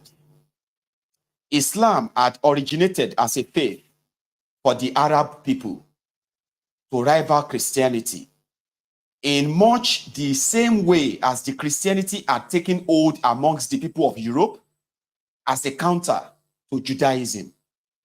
While the Jews, with their claim of being God's chosen people, were concerned to keep their status exclusive, the two newer faiths competed for recruits. Proselytization and evangelism being thus at the heart of Christianity and Islam from their origins, and with both offering a truth which they claim to be absolute, that their path will clash as a certainty. The construction of rival Christian and Islamic empires, which sought the crown of the Holy Land of Jerusalem, changing hands several times as jihad, jihads followed crusades, and crusades followed upon jihad, was to be the race for the soul of those whom both camps view as the heathen people of the world, the people of Africa, who knew neither Christ nor Muhammad. Africans have no relationship with Muhammad or Jesus Christ, but from the word go, these two religions and their proponents, they consider Africans as infidel, as heathen and all of that stuff. They wanted to come and save us. Arab won't save us. British, European won't save us. So they brought religion that turned us against ourselves up to tomorrow, by the way. Isn't that kind of really funny? If you look at it like holistically now, like, isn't this actually really crazy? Anyway, so the reality of jihad. Until the sea route around Africa was opened up by the Portuguese from around the middle of the 15th century, the only route through which the new ideas, goods, and weapons could enter the continent was from traders from the land of the Arabs. Lying to the north of the Sahara Desert, it was along this trade route that Islam first came into the Nigeria space. One of the leading scholars on the history of Islam writes that Arab traders created a commercial diaspora with a common religion, language, and legal system, the Sharia, a personal and extraterritorial divinely ordained law, which added to the mutual trust among merchants. Conversion to Islam does become necessary for those who wished to join the commercial network. In this entry phase, the promoter had been content for the new faith to gradually percolate down through the leaders, while ordinary people were left to pursue their religious traditions. A new aggressive phase then saw a drive to establish a pure faith through jihad. In keeping with the tradition of all political revolutions, the revolution was rationalized by the express desire to cleanse the land of corruption, heathen practices, and superstitions. Same thing the Europeans said they are coming to help you with, okay? It's the same thing that and they brought Christianity. It's the same thing that the Arab also did. That the Fulani Jihad within the Nigeria space was, in fact, part of an internationally coordinated initiative is evidenced by the occurrence of similar jihadist drives around the same time, all in the name of renewed of the faith.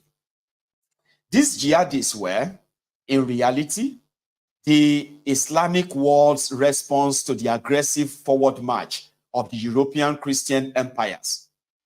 the caliphate had watched the Christians use their mastery of the seas to take over much of the habitable planet, the Americas, Canada, Australia, New Zealand, as well as the southern part of Africa. In 1804, the very year in which Danfodio launched his jihad in Hausa land, the British were in the final phase of their conquest of the whole of India, which the caliphate had been in contention for. This development on the international stage manifested in West Africa as follows. In West Africa, a major tradition of renewalist, holy war, jihad, developed, with the result being the creation of number of explicitly Islamic states. Jihadists were proclaimed and jihads were proclaimed and jihad states were established in the Senegambia region.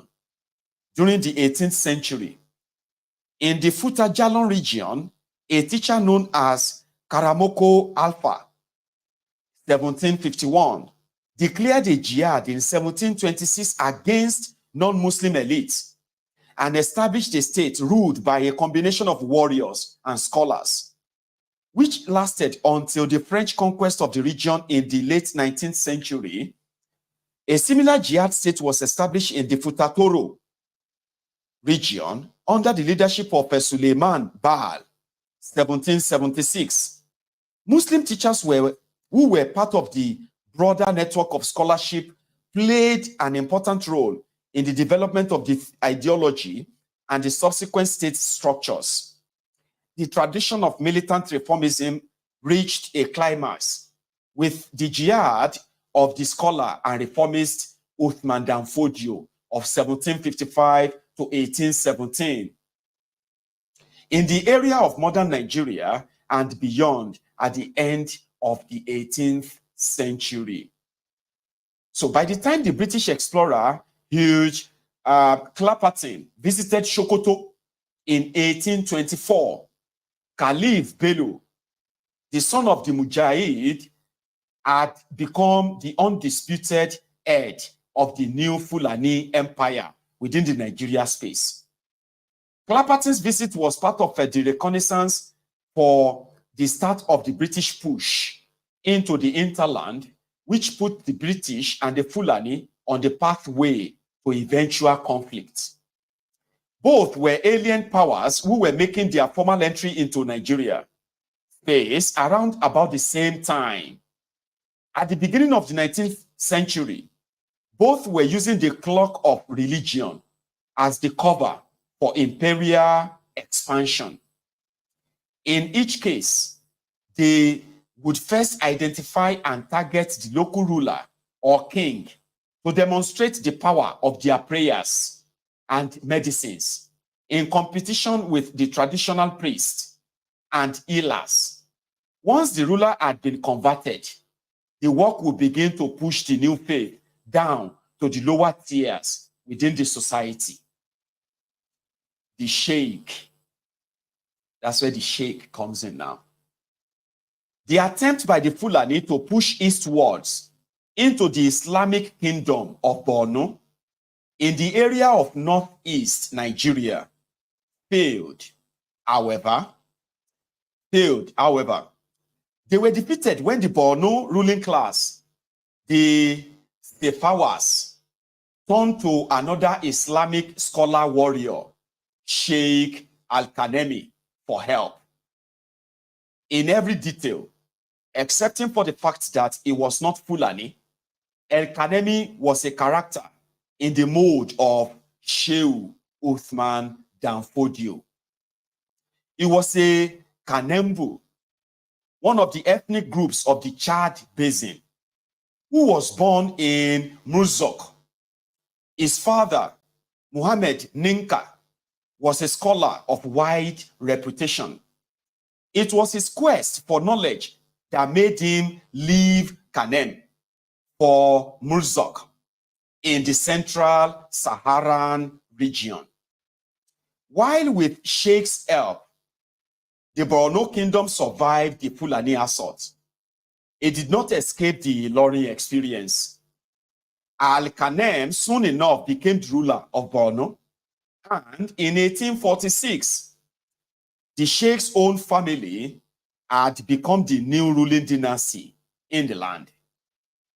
Their reign lasted until 1893, when the dynasty was overthrown by another invader from Sudan by the name of Rabi Zubair. In 1900, following the Berlin Conference of 1884, the Borno Kingdom was carved up between Britain, Germany, and France, with different parts of it ending up in British Northern Nigeria, German Cameroon, and French Niger and Chad.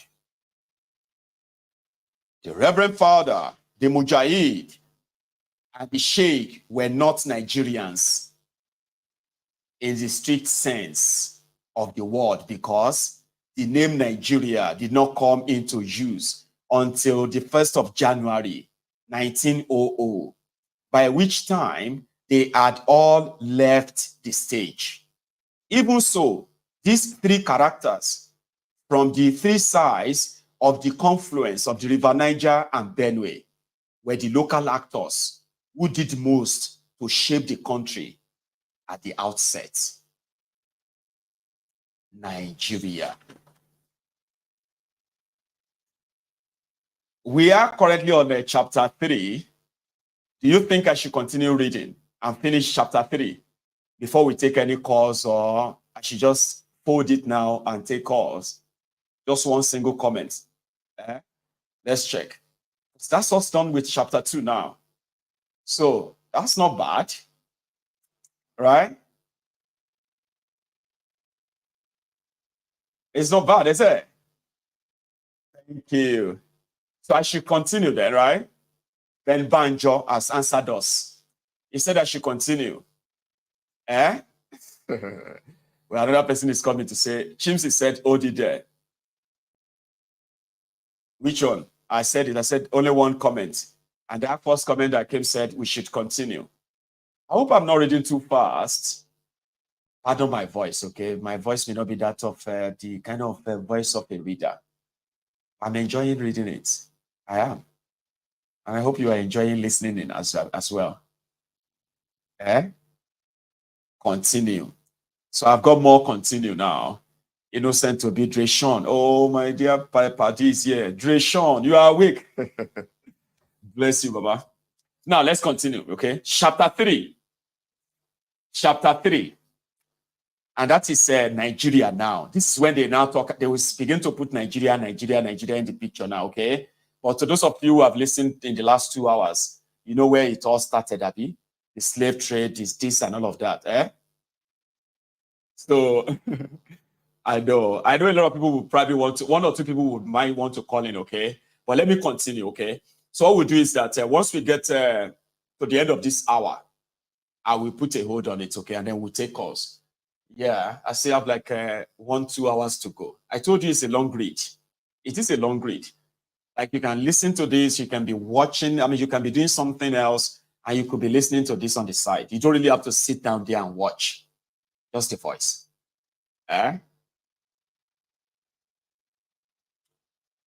on though. Somto, I do not understand your comment, I have to say. But when you said about tearing and sad, okay, yeah, it's tearing. And okay, I get you now. Now let's go to chapter 3. Chapter 3. 2 Nigerias and the United Kingdom of Egbaland. I remember that it was in this book that we got reminded that there used to be a kingdom, a country called Egba United Kingdom. It was the first country to gain independence before Nigeria gained independence. But long story, you go here and here. Nigeria. 2 Nigerias and the United Kingdom of Egbaland. Sir Thomas Powell Buxton wrote, and I quote, It is earnestly to be desired that all Christian powers should unite in one great confederacy for the purpose of calling into action the dormant energies of Africa. The Royal Niger Company. You've heard about that, right? Royal Niger Company. Back in England, abolition had required a massive propaganda campaign to attune the people's minds to the evil of slavery. In this new moral climate, which the government had engineered, the implementation of Buxton's colonization project required the greatest discretion. By the clever expedient of private companies with private armies being licensed by government charter to establish the colonies as commercial ventures, complete with balance sheets and profit and loss accounts and dividends, the government was able to distance itself from the early, invariably violent groundwork for the construction of the colonies. These companies were brought into existence by command, either by a royal charter or by an act of parliament, which would define the scope of the company's activities. With the clock of such exclusive authority, the company's officers would then effectively act on the state's behalf while being answerable only to their private owners and not to the general public. In this way, the Dutch used the Dutch East Indian Company for their colonial activities in Asia. Sweden had the Swedish East Indian Company. The British East India Company was used to midwife India, while the Royal Niger Company was the corporate vehicle that was used to form Nigeria. After the politically sensitive groundwork of establishing the colonies had been done the companies were then taken into government ownership by nationalization. George Goldie. George Goldie was educated at the Royal Military Academy in Woolwich, the youngest son of a lieutenant colonel in the British Army. It was to Nigeria what Cecil Rhodes was to Rhodesia. It is said that, but for his dislike of self-publicity, the country might well have similarly borne his name. Goldians. Like, that's how much George Goldie's influence was. Instead of all of us, and instead of them calling us Nigerians, maybe by now they would have been calling us Goldians. Like they named Zimbabwe as Rhodesia. I think, yeah? Is that Rhodesia? Until they changed their name back to Zimbabwe. Like, shut up. We are not Rhode Island and all of that. Anyway. So that was how much Goldie's influence was if he chooses to, because he's the one in charge of the Royal Niger Company. So let's continue. Yes. Before his royal charter was granted in July 1886, the Royal Niger Company was known as the National African Company. It had been formed in 1879 as the United African Company, UAC. The United epithet in the company's original name reflecting Goldie's work in bringing all British merchants' interest in the area of River Niger under one corporate roof to ensure that they would speak with one voice at the Berlin Conference of 1884. Based in Asaba, in what was to become the eastern region of Nigeria, it was no ordinary company. Not only did it have its own army in the form of the Niger Coast Constabulary, it dispensed its own justice through its own high courts. It was this company that carried out the wars of pacification. Pacification and punitive expeditions were euphemisms for the wars of conquest which the company launched against the various ethnic groups in the course of the colonization drive. State-sanctioned wars of conquest of native people through a private company had the advantage of using private funds to prosecute the wars, saving the British taxpayers' money in the process, whilst shielding the imperial government from direct responsibilities for the bloodshed. It was a politically tidy arrangement for a bloody venture. Through these expeditions, it is said that Godi managed to draw up over 400 political treaties with the chiefs of the lower Niger and the Hausa states, which in what Buxton's Society for the Extinction of the Slave Trade and for the Civilization of Africa had called for. These being documents drafted not just in English, but in legal language for which no proper translation into plain English, let alone the local language, was available. It was easy enough for clauses to be inserted which had the effect of committing the signatories to ceding land to Britain. Those chiefs who refused to sign were simply deposed.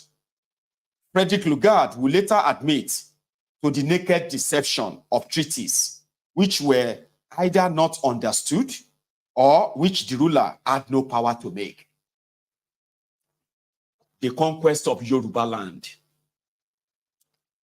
The emergence of America in 1776 broadly marks the timing of the beginning of the fall of the Oyo or Yoruba Empire.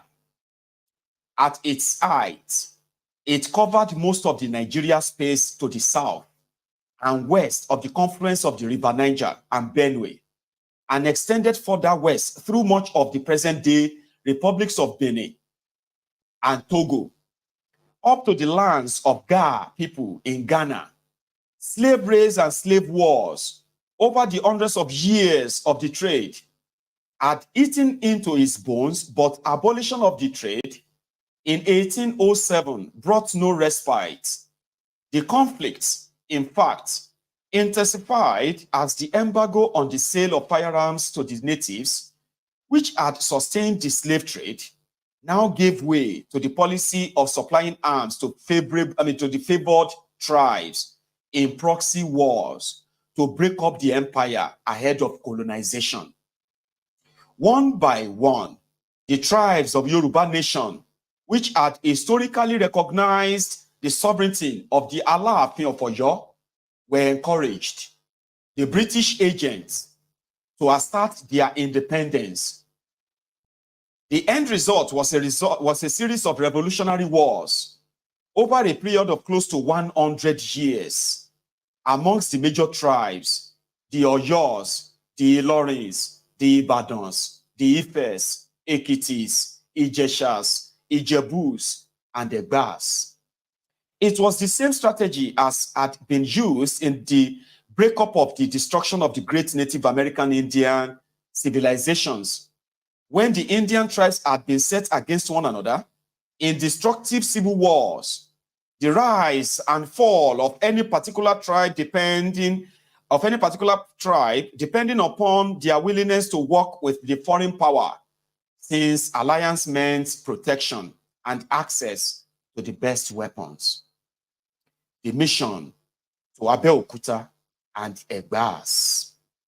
The first foothold that the British gained following the failure of the 1841 Niger mission was in Yoruba land, amongst the Egba tribe, when the Yoruba Christian mission was started in July 1846.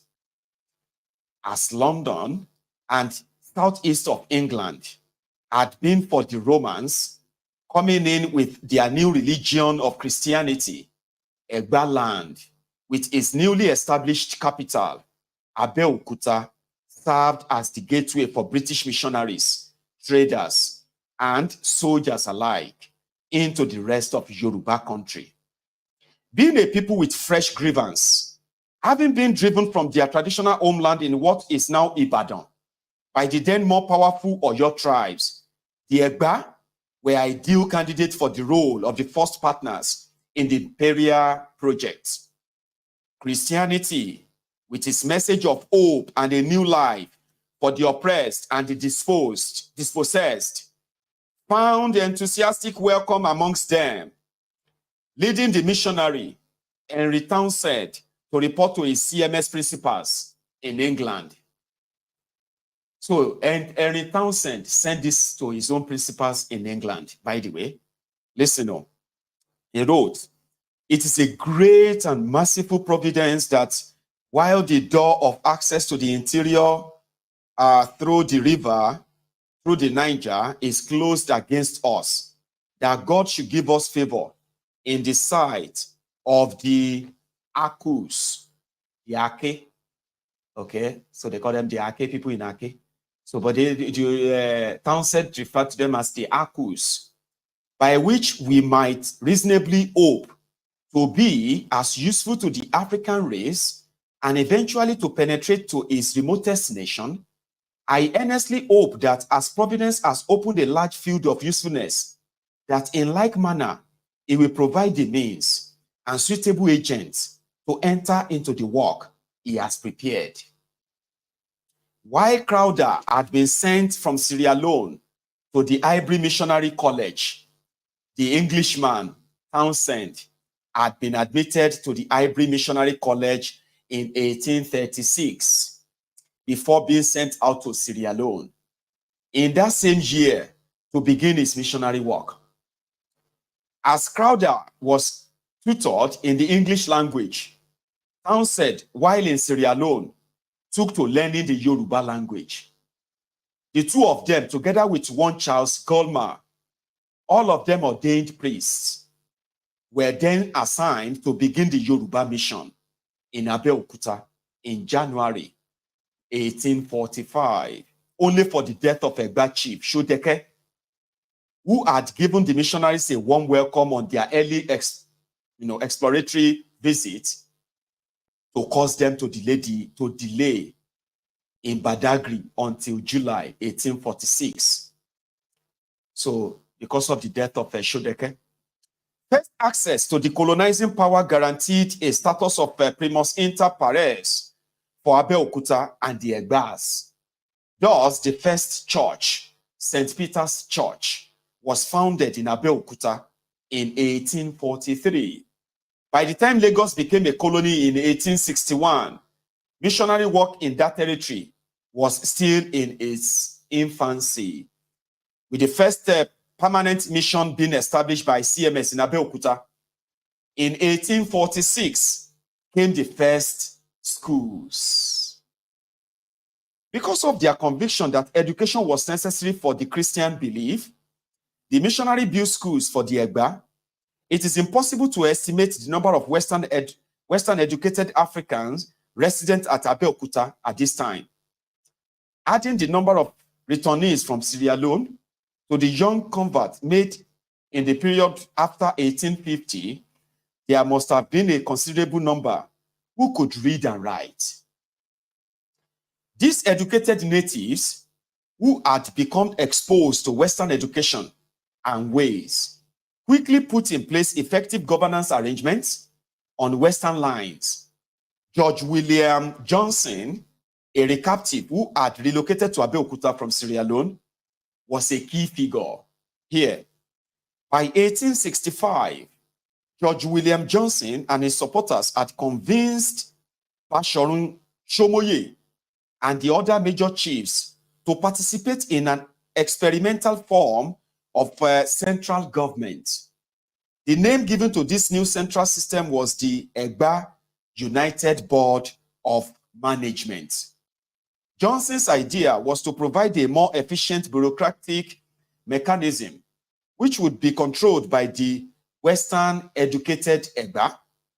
At first, only Western educated followers of Johnson belonged to the EUBM.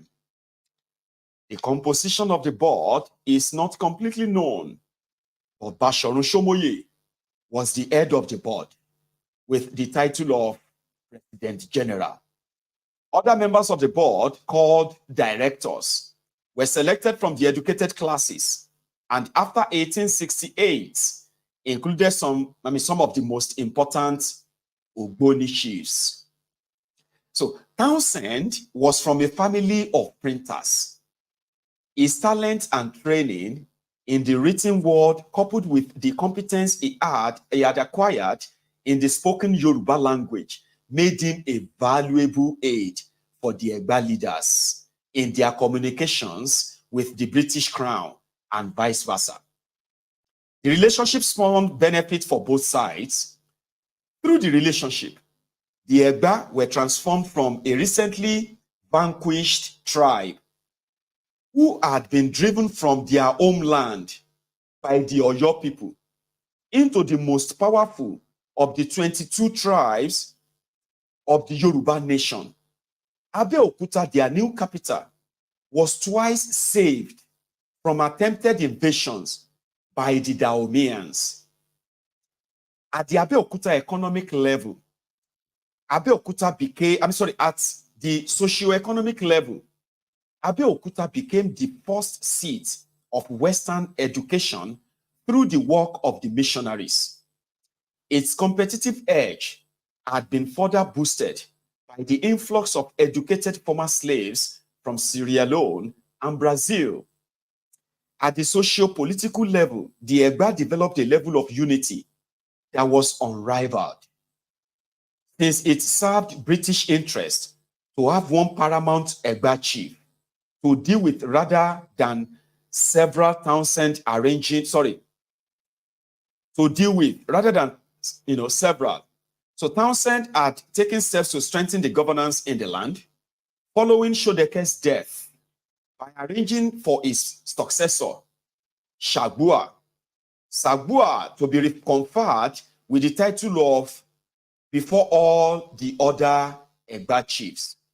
In this way, a clear hierarchy was established amongst the Egba chiefs, who had hitherto regarded themselves as equals.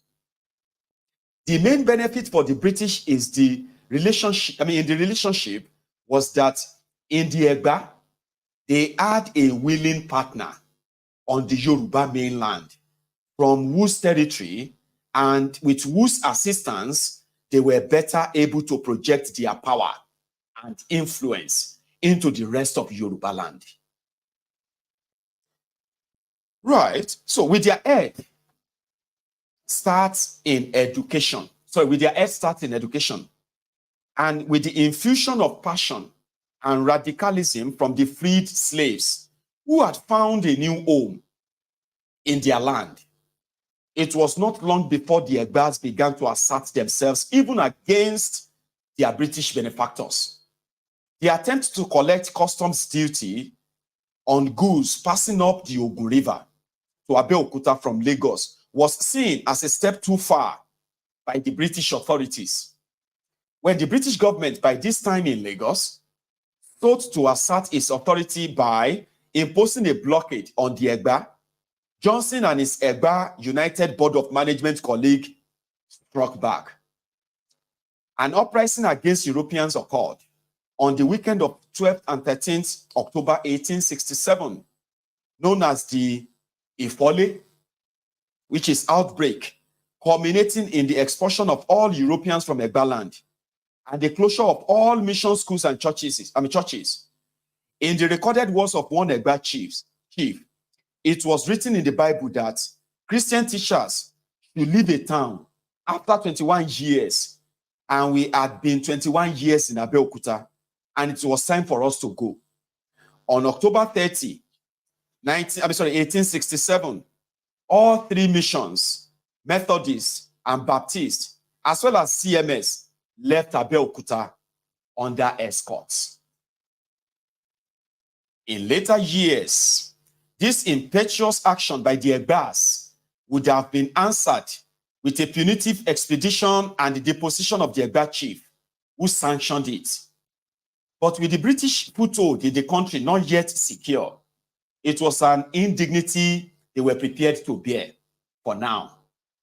So instead of gunboats, they had to rely on diplomacy to secure the lifting of the ban on Europeans. 8 years later, 1875.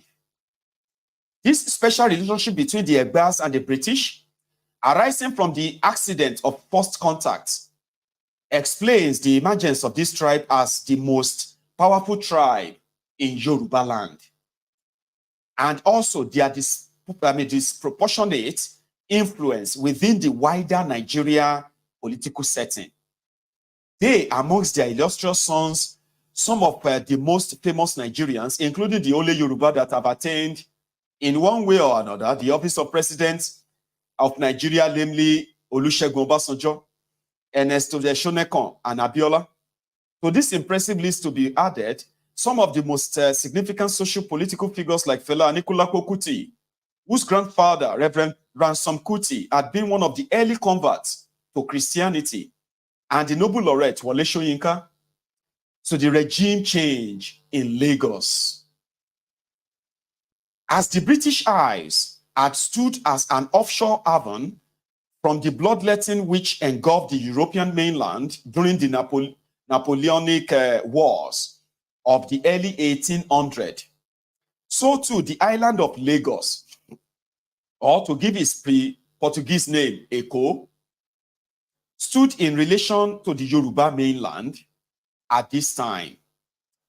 Again, as had happened with Britain itself, the island saw its population and wealth well on the back of mystery and conflict ravaging its mainland relations, as it played the dual role of a home for refugees from the wars and a source of supply for combatants.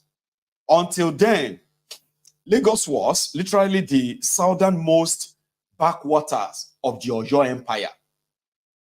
The British, who by now had the coastal bases of Cape Town and Gibraltar, and the offshore island of Hong Kong as part of their collection of staging posts, recognized the island's potential as a more secure permanent base for the imperial designs on the Nigerian mainland than Abeokuta, which was then plagued by repeated attacks from the Dahomeans and the Amazonian women warriors. A succession struggle for the crown of King of Lagos between King Akintoye and his nephew, Kosoko, provided the cover for the takeover of the island. And so on 22nd July 1850, John Beecroft, the British consul in Fernando Po, wrote to Palmerston the following: Lagos is another point. If the legitimate king could be seen and communicated with, so as to make a treaty with him for the suppression of a foreign slave trade and place him at Lagos, his former seat of government, it will release the people of Abeokuta from the jeopardy that they are continually in from the king of Dahomey. When Kosoko seized the crown of Lagos from King Akintoye in 1845, Abeokuta was where the former king took refuge. From here, Townsend, who never shied away from the political entanglement, was able to enlist the support of the British government for Akintoye's reinstatement, leading Beecroft to report again in 1851 in these words: I have been informed by a person who was at Lagos that the massacre in 1845 was awful. He exterminated the whole of his uncle's family, about 2,000, and the lagoon was a pest house for weeks, owing to the dead carcasses in it. Such deeply felt grievances were always useful recruiting aids in the quest to extend British influence, with some encouragement and more than a little letter writing support from Beecroft. The deposed King Akintoye is reported to have made a formal appeal for help from the British to regain his throne in Lagos. Akintoye wrote this letter: Hi, King Akintoye of Lagos, salute you and your great queen and government, and I wish you all happiness, peace, and prosperity. May God bless your great queen and grant her a long and happy reign. I rejoice very much to see the day which has brought you, the representatives of England, to this town, particularly at this time when I am surrounded by dangers. Indeed, I very much need your protection, as my life is at very moment is at stake. I find myself obliged to solicit your assistance, and I am reduced to the necessity of begging your aid against an enemy who has seized my throne and kingdom. My humble prayer to you, sir, the representative of the English government, who, it is well known, is ever ready and desirous to protect the defenseless, to obtain redress for the grievance of the injured, and to check the triumph of wickedness, is that you would take Lagos, that you would take, give me a second. That's so, it's sort of, it's a distraction, sorry about that. Okay, I'll leave that. So what happened is that I kind of have a color on the screen there, and I want that off. Somehow I actually want that off my screen. I'll get that off later, sorry. I'm reading the King's letter now. I can tell you. My humble prayer to you, sir, the representative of the English government, who it is well known is ever ready and desirous to protect the defenseless, to obtain redress for the grievance of the injured, to check the triumph of wickedness, is that you would take Lagos under your protection, that you will plant the English flag there, and that you would reestablish me on my rightful throne at Lagos, and protect me under my flag. And with your help, I promise to enter into a treaty with England to abolish the slave trade at Lagos, and to establish and carry on lawful trade, especially with English merchants. Oba Akintoye's letter. That Akintoye was able to make this appeal illustrated not only the peripheral position of Lagos within the Oyo Empire, but also evidenced the loose hold of the empire on its territories. The appeal would also have been informed by the first-hand insights which the deposed ruler would have had into how the Egbas had been greatly strengthened by the cooperation with the British. Look at Lagos. Okay, you know what? I'm going to put this second camera on, and I think that should be, let's see. It should actually be able to work. I hope it does. But it seems that my camera is off in that part. So I wanted to show you the picture of Lagos, but I would have to just hold the. See, that's the picture. See Lagos then. That's Lagos then. But hang on, it says. Oh, sorry, that's River Niger. Okay, hang on, sorry. This was the banks of River Niger. Let's see if that camera can pick that. Right. That's the Bank of River Niger, right? And then they said this, the Mungo Park warehouse, Royal Niger Company in Asaba. That one is that building you see there. These were like 200 years ago, 200 years ago. Anyway, let's continue. I'm going to see, I didn't put on the second camera properly, I think. I should have. Wasn't expecting that. Let's give me a sec. Right, let's continue. Palmerston. Let me even just ask anyway. Are you still kind of getting the proper audio? Like you can hear me very clearly, yeah? I need to check on you every now and then so that it doesn't seems like, So we have a bit of a long way. The colonization of the Niger Delta and loss. But let's cover this, okay, in the next 20 minutes. Right. So Palmerston wasted no time in accepting the invitation. On Christmas Day in 1851, the British gunboats began the bombardment of Lagos. And on January 1st, 1852, the grateful King Akintoye of Lagos, in appreciation, went aboard HHS Penelope, right, to sign a treaty pledging an open door on most favored terms to British merchants and missionaries in Lagos and its associated territories. Akintoye lasted just 3 weeks on the throne.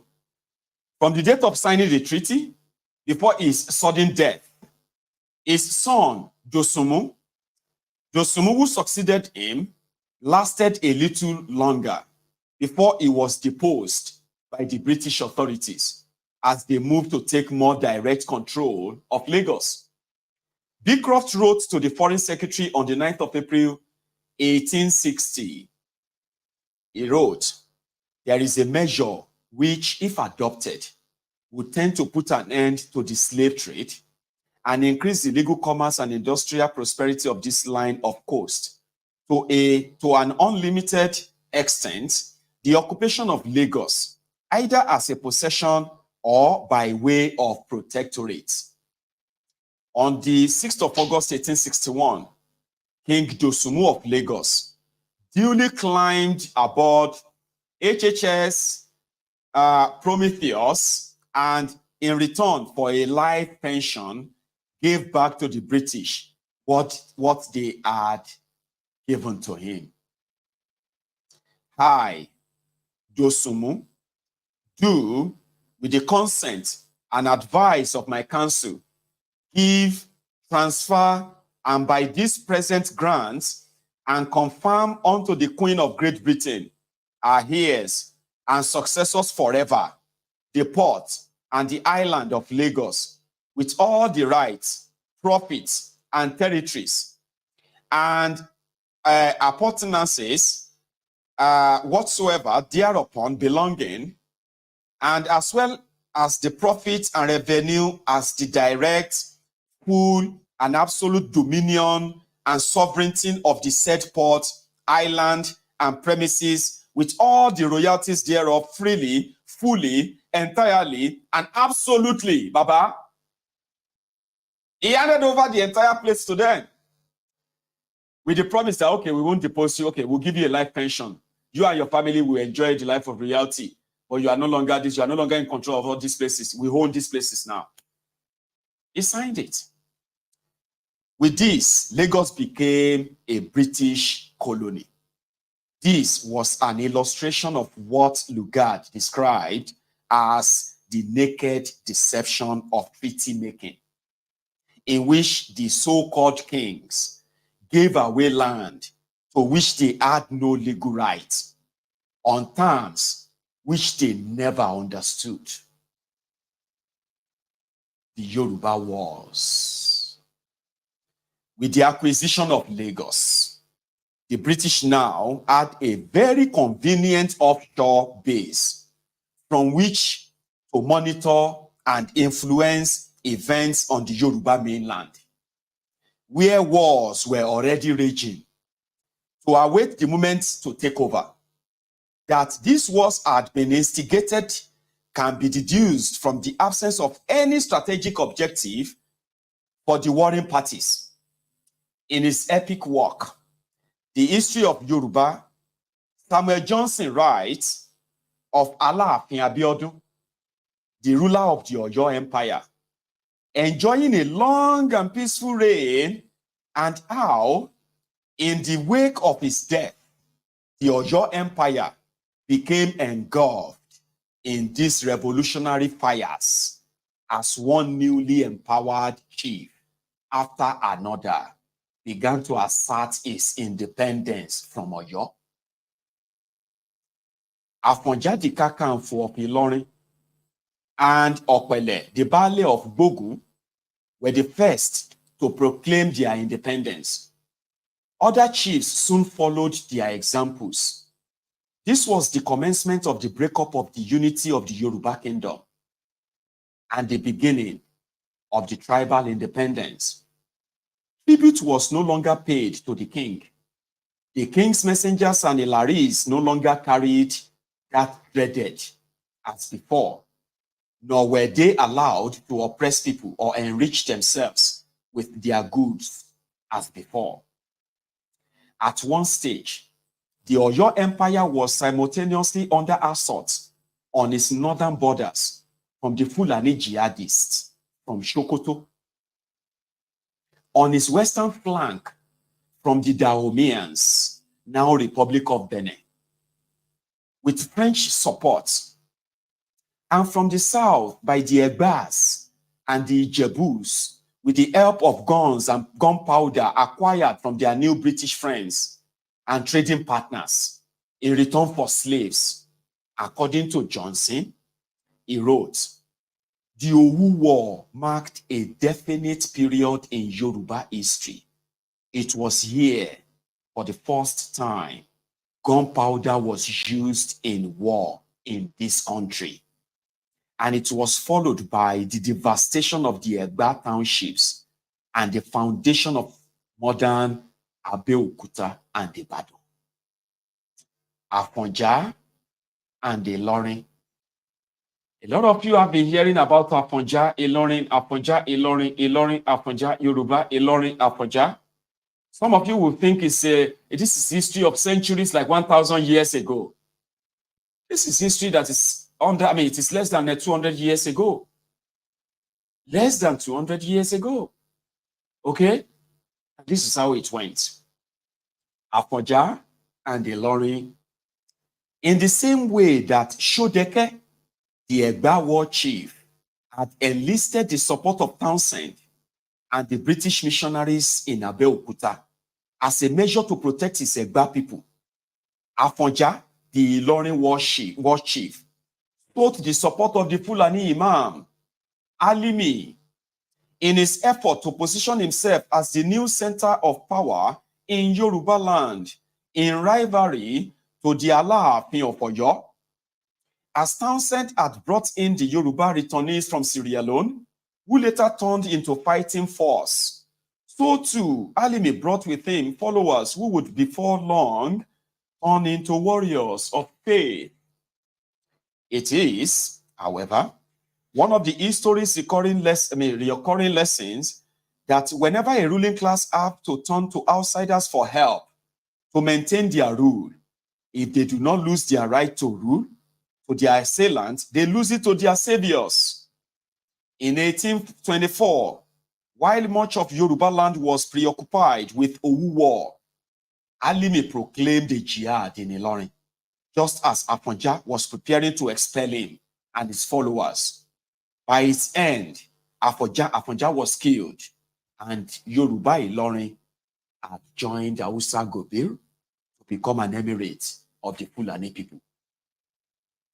The next most significant war in the disintegration of the Oyo Empire was the Ijaye War, which started around the same time as the American Civil War.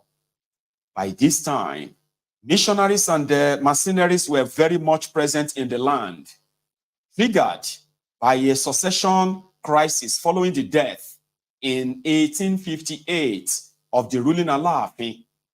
What began as a battle between Ibadan and Ijaye on behalf of the rival candidate for the throne saw first the Egbas and then the Ijebus joining in on the side of the Ijayes against the Ibadan forces.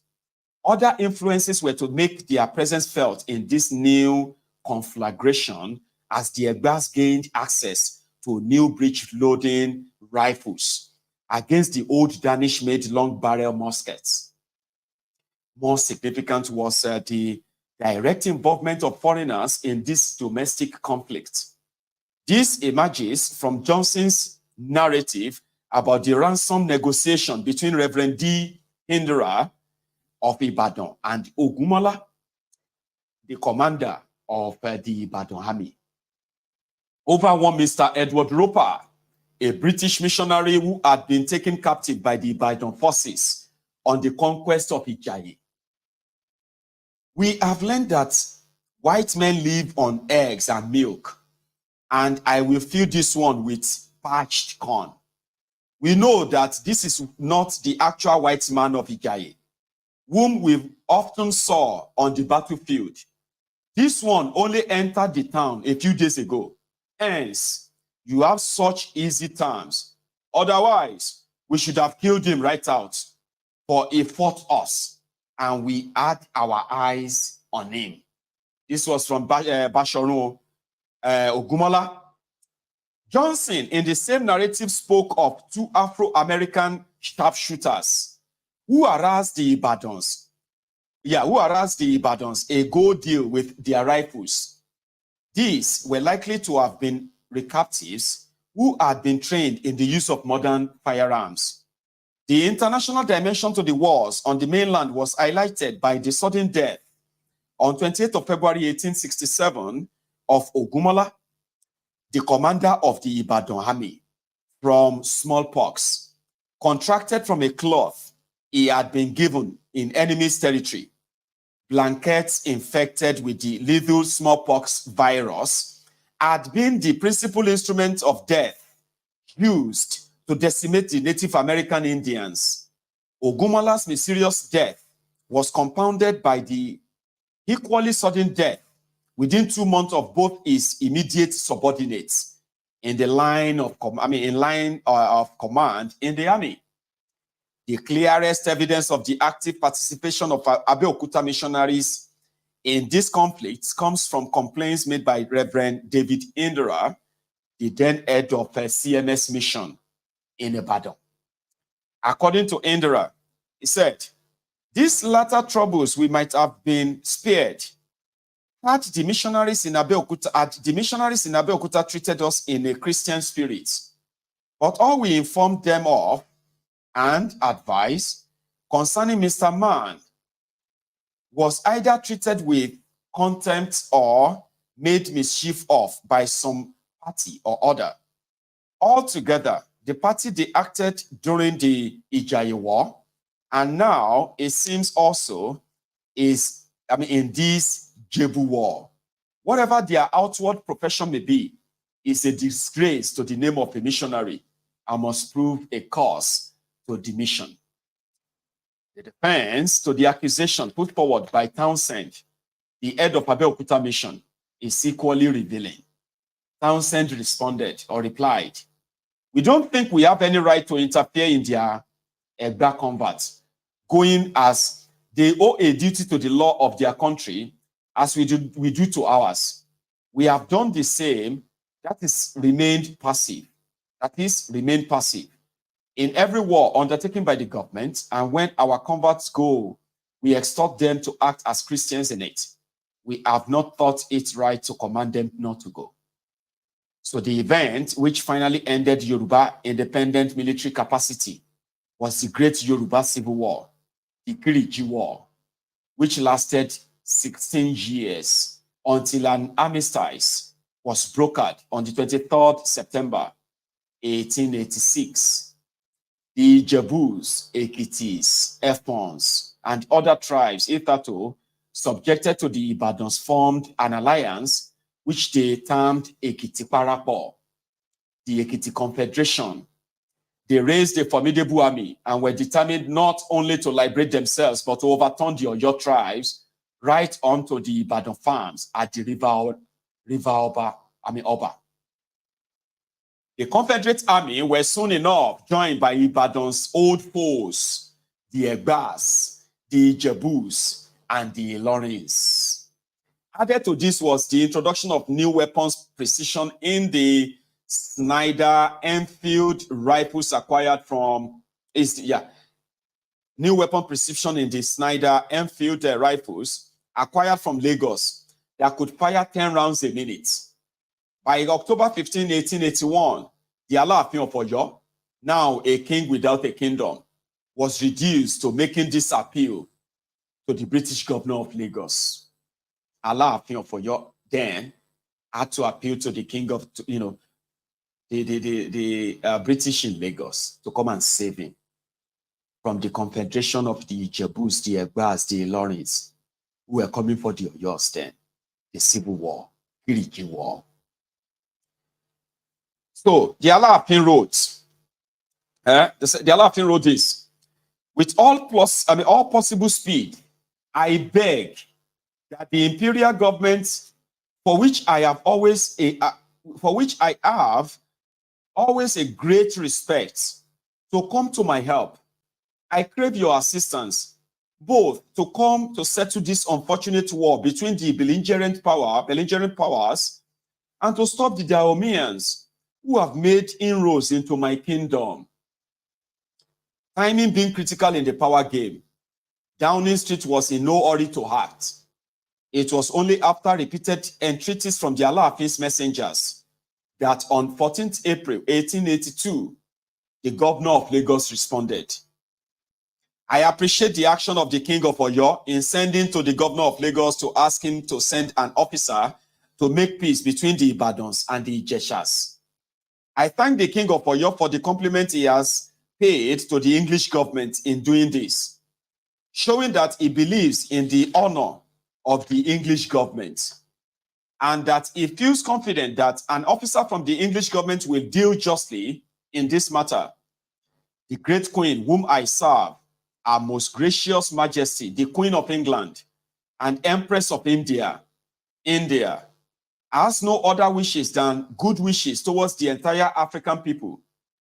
Her Majesty's instruction to her officers whom she sends to govern this colony are to promote by all proper means friendly intercourse between the people under their rule and the native tribes living near them.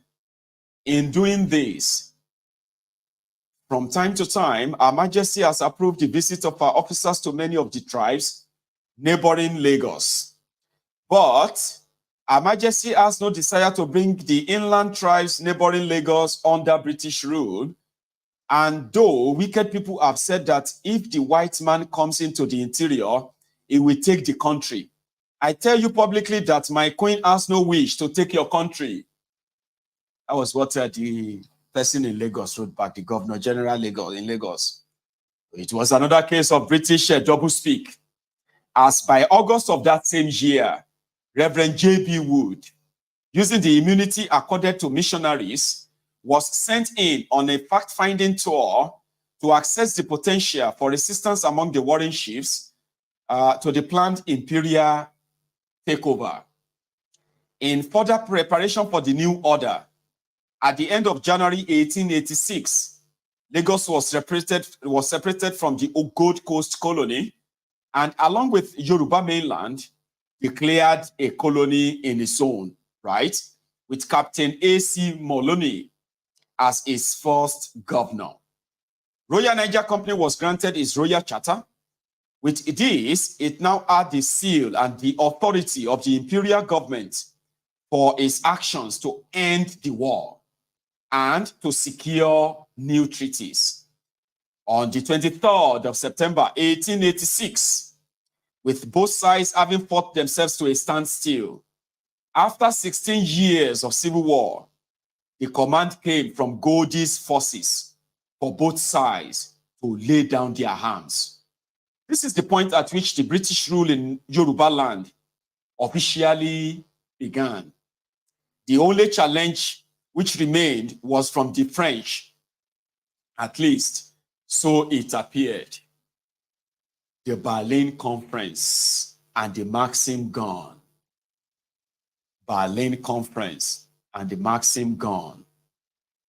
In the same way that America's victory in its war of independence from Britain in 1783 propelled the emergence as a new force on the global stage, so too the spur for the rise of Germany to the stage can be traced to its defeat of France in the Franco-Prussian War of 1870.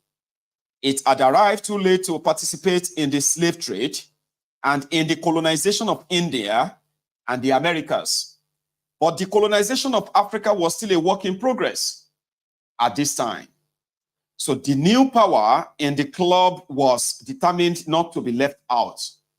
And so, on 19th May 1884, Otto von Bismarck, the Chancellor of Germany, sent a cablegram to Portugal.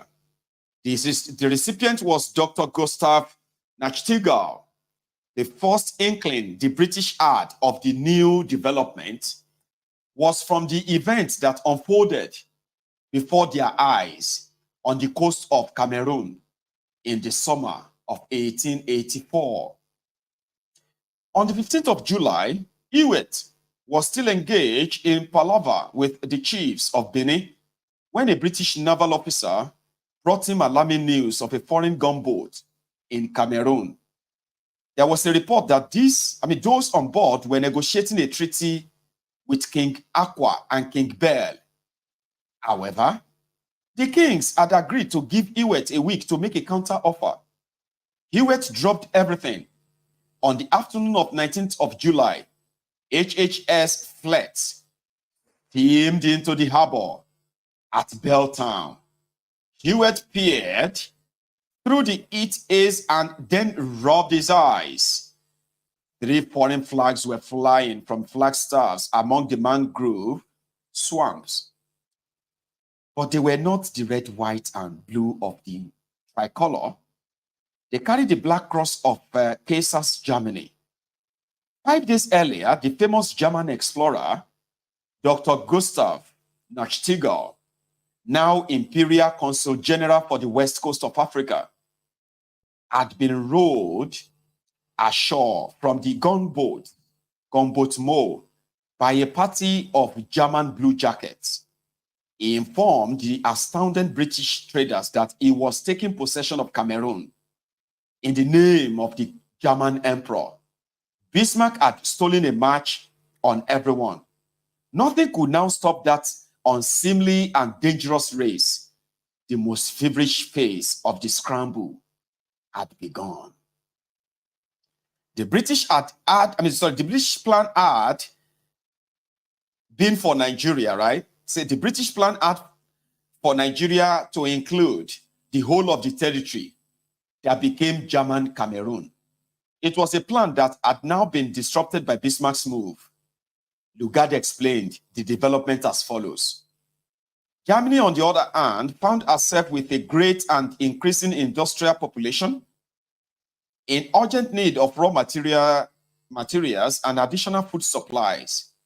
Not content with the wholly unrestricted market offered by British colonies, where Germans were welcomed and exercised every privilege equally with their British rivals, she not unnaturally desired to have colonies of her own.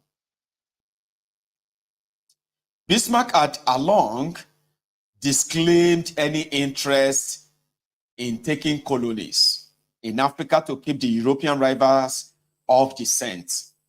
Having now proclaimed Germany's big power status with the defeat of France, he saw in the scramble for what remained of independent Africa an opportunity to play the French off against their traditional rivals, Britain.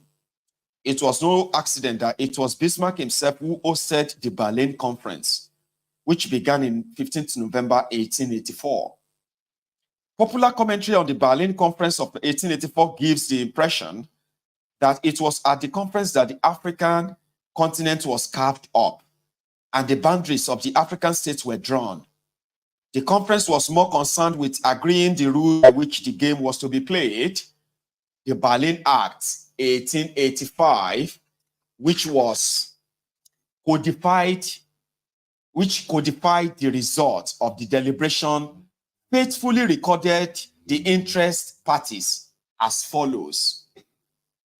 In the name of God Almighty, Her Majesty the Queen of the United Kingdom of Great Britain and Ireland, Empress of India, His Majesty the German Emperor, King of Prussia, His Majesty the King of Austria, King of Bohemia, etc., an Apostolic King of Denmark, His Majesty the King of Spain, the President of the United States of America, the President of the French Republic, His Majesty the King of Italy, His Majesty the King of the Netherlands, Grand Duke of Luxembourg, etc., His Majesty the King of Portugal, and the Algarves, etc.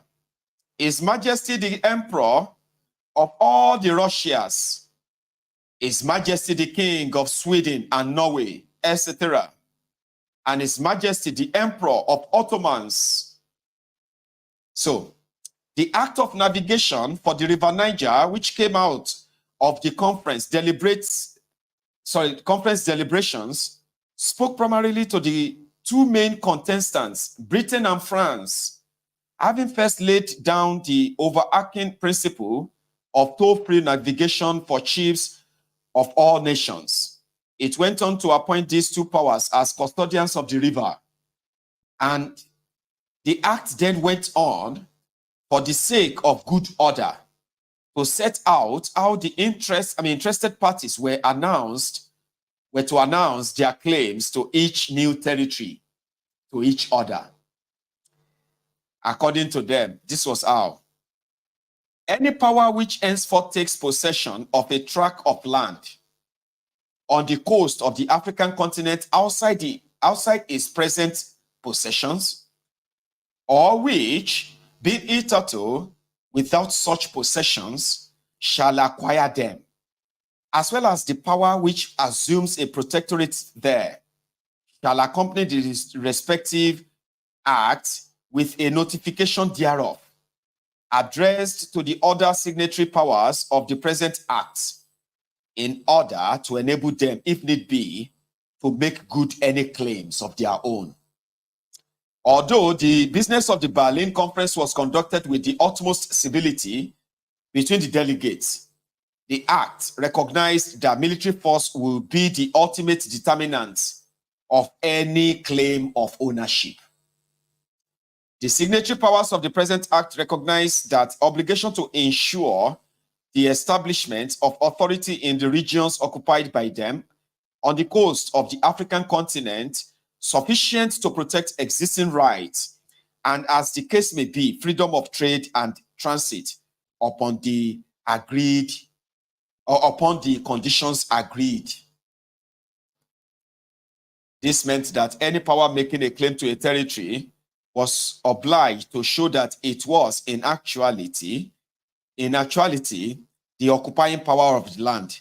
Paper claims alone will not do. This required the subjugation of the native powers. The other significant development in the year 1884 was the intervention of the Maxim gun was invented. A machine gun with the emphasis on the word machine, on account of its automated system for ejecting each spent cartridge and reloading. It was the principal weapon by which the British demonstrated effective presence in the construction of their empire. Winston Churchill, the future British Prime Minister, then a war journalist, is said to have described the Maxim gun as that mechanical scattering of death, which the polite nations of the earth have brought to such monstrous perfection. From this point onwards, the colonization process was never going to meet any significant native resistance, especially as a strict prohibition on the sale of arms to Africans was in place, so that there was never any prospect of any equality of arms. The one thing the Berlin Act of 1885 and the Brussels Act of 1892 did succeed in effecting was the restriction of the import of arms of precision to the natives, theoretically as a check to the slave trade, but with the practical result of rendering the Africa more powerless than ever to resist conquest by Europeans. For this part, Bismarck knew that the conference would not be the final word on colonial possessions. He knew that a conflict lay ahead between Germany and Britain. In anticipation of this, he ensured that Germany took territory next to the key British territories on the African continent, Cameroon to be next to Nigeria, Togo to be next to Ghana, Namibia to be within the striking distance of what was then Rhodesia, and Tanganyika to be next to Kenya. The colonization of Yoruba land. Although by this time, the Alaafin of Oyo was king of Yoruba only in name. Still in the battle of documents of title between the colonial powers, a treaty with him would still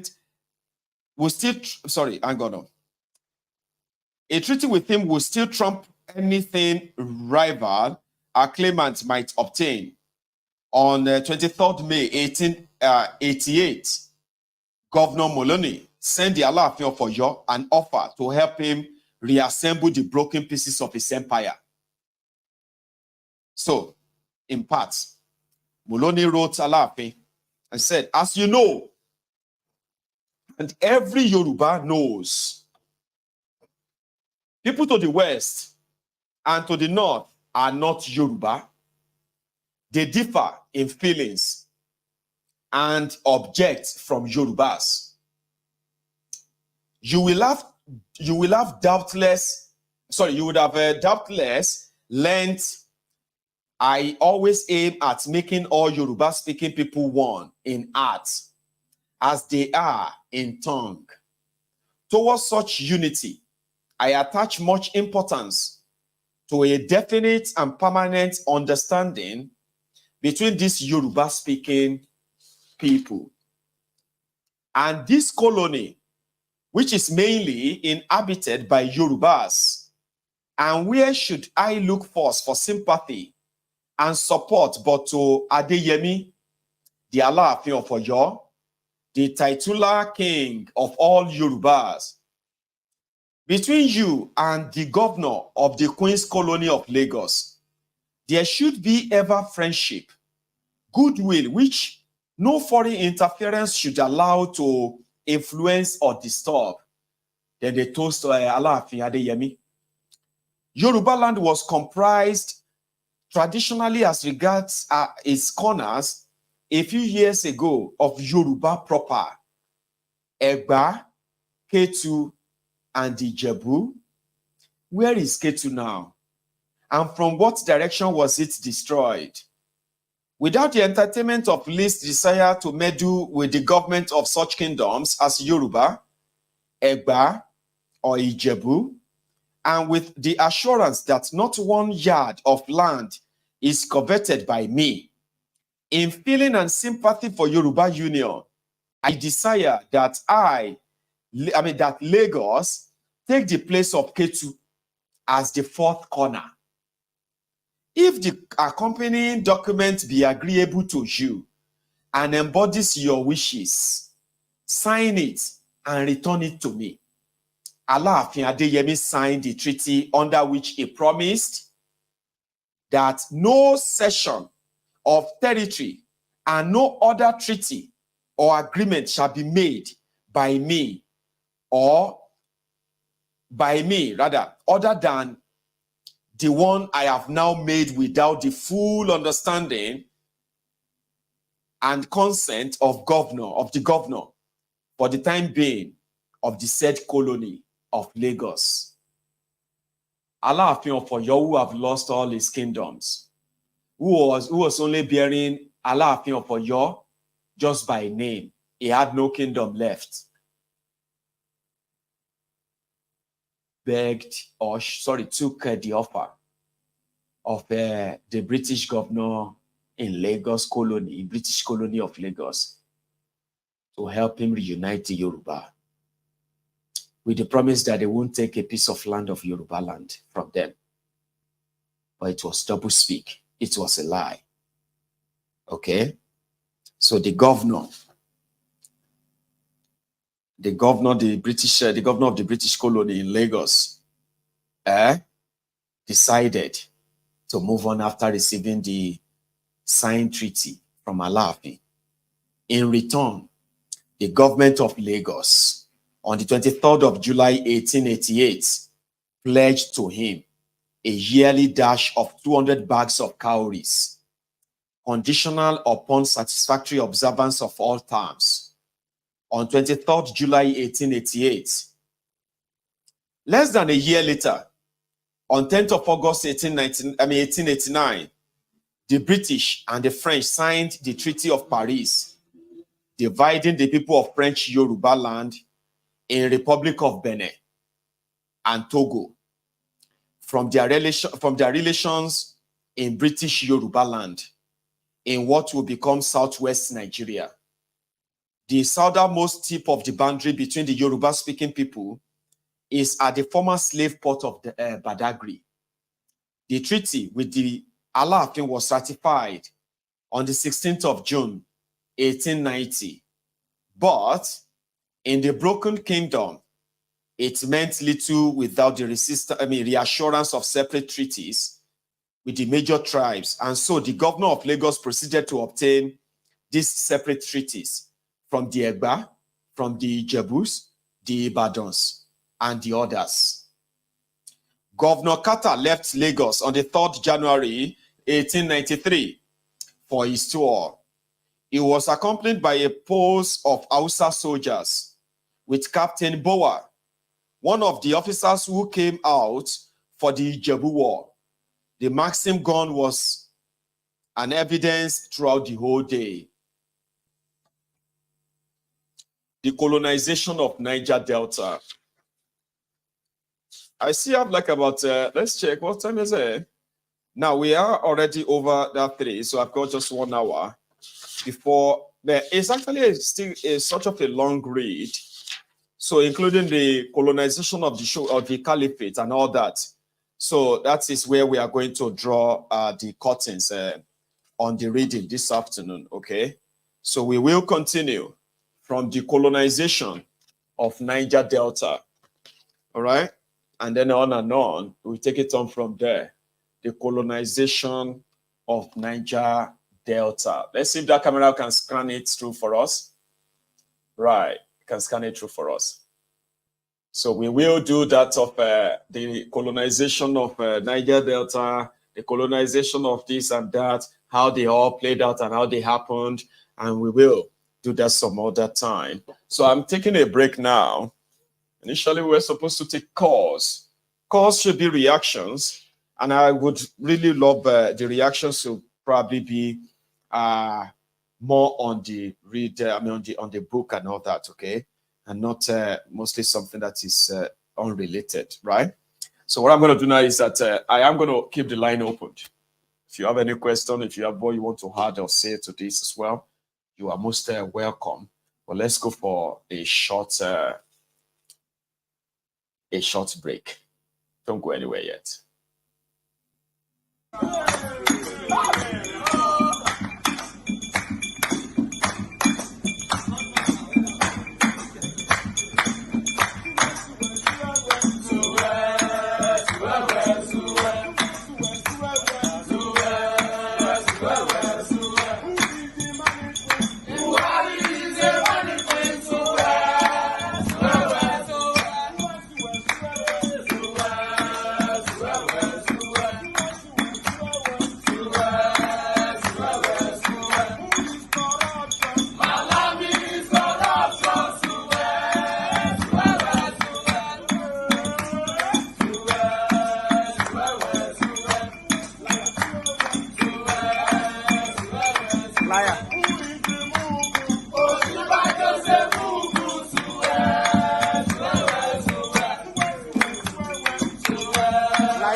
That's right. Now, thank you so much, everyone, for again spending your afternoon with me. We do have a lot we probably are going to tackle later in the evening, but by popular demand, people wanted us to read this out.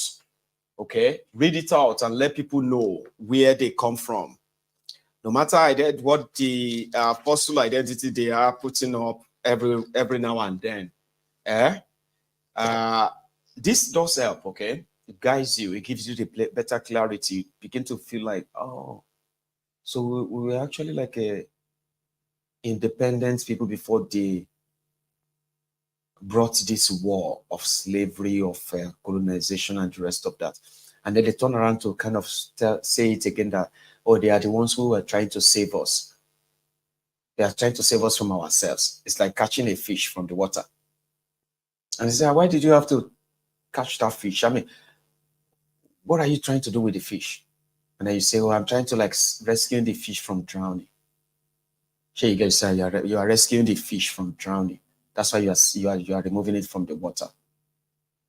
That's exactly what the colonialists did. They did so well. And honestly speaking, as I was reading that, I felt like I was actually like watching some classic old historical slavery movies, you know, that kind of a slave trade or slave kind of movies that way. But you begin to see what people went through, and how these colonial thugs were able to deceive the locals, turn one brothers against brothers, harm one, give guns to this one, give weapons to that one, kill yourselves, and at the end of the day, by the time the brothers finish killing themselves, now foreigner they now own their resources, and we are still with that. Our ancestors who got deceived and turned and all of that during that time, right? Majority of them are gone. All of them are gone, and here we are, inheriting that, what do you call it? Inheriting that that event, inheriting that kind of downgrading, sort of brainwashing, and no thanks to their religion as well. They really did a number on us. All right. So tomorrow, when we want to read again tomorrow, it's going to be Why We Struck. That's what we're going to read tomorrow. Okay. So we're going to start that as well, like chapter by chapter. Chapter by chapter. Why We Struck. Why We Struck. So we're going to have that tomorrow, and almost same time. You see? Let me see if I can see the forward. Political prelude, right? Let me read part of that so that we can have a clue or inkling of what we will be having tomorrow when we read the Why We Struck. A lot of people have told you a lot about this book, yeah? I'll read the forward. So, and it is from Adewale Ademoyega. Adewale Ademoyega is not a writer. Adewale Ademoyega was one of the people who carried out the coup. This book is written by one of the people who carried out the first coup in Nigeria history. That those who carried out retaliatory coup are run back to the north. They ended up being the ones who now write the history, the story of the coup. And since they decided to turn it to Igbo coup, this book will tell you more. Okay? It is the first and the only coup in Nigeria that indeed was pretty much like national sort of a coup. It's the only coup where you have everyone from every part of Nigeria, because they thought they were rescuing Nigeria from ethnic bigots, religious fanatics, extremists, greedy, selfish, ruling class.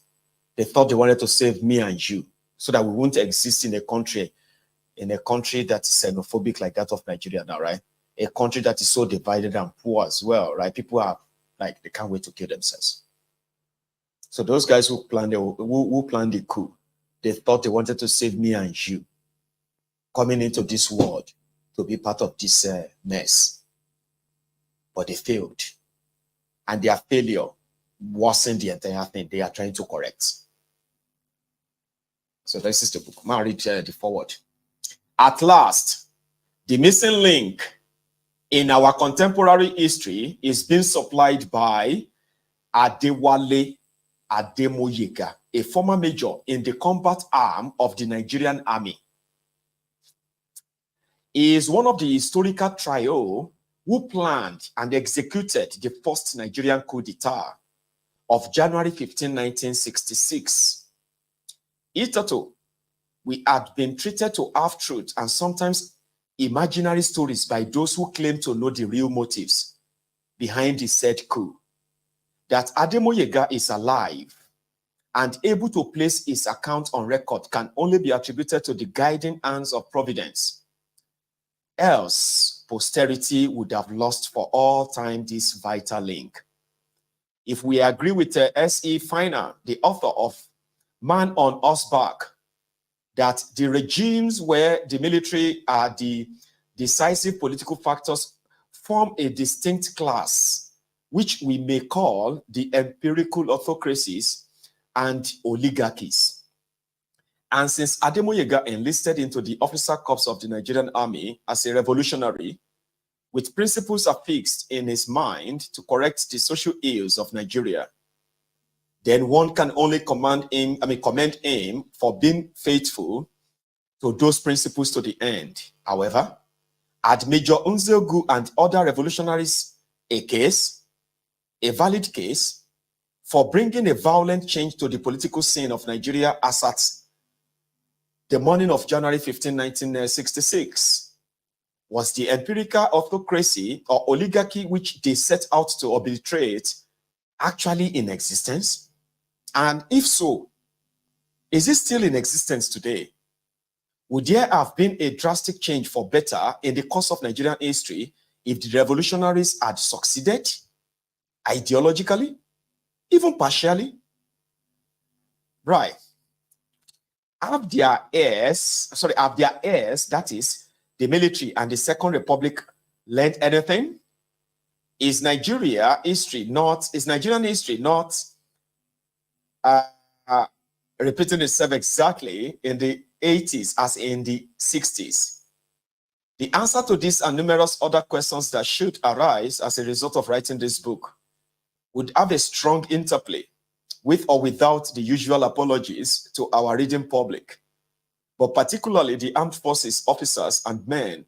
In these pages, they will find invaluable lessons on man management and leadership qualities under stress.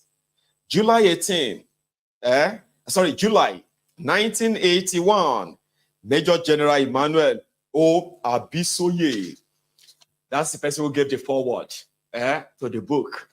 Here is another one called the preface. I'll read that too. It says, a lot has been written about the motivations, actions, and purposes of the revolution that jacked Nigeria into self-consciousness on January 15, 1966. Much of what has been written was merely deduced from what the author saw or heard. So far, nothing has been published by any of the actual revolutionaries. This is the first authentic account of the revolution. It is written by the only surviving member of the innermost group that planned the revolution. Everything has been done to ensure that this book is accurate and that it depicts the revolution and all that followed it exactly as they were seen from the center of that great event, which has proved to be the first major milestone in the history of political development of Nigeria since independence was attained. My gratitude goes to my friends who have encouraged me to write this book. I do hope that they and all entire reading public will be enriched in their knowledge of the truth, which is herein depicted.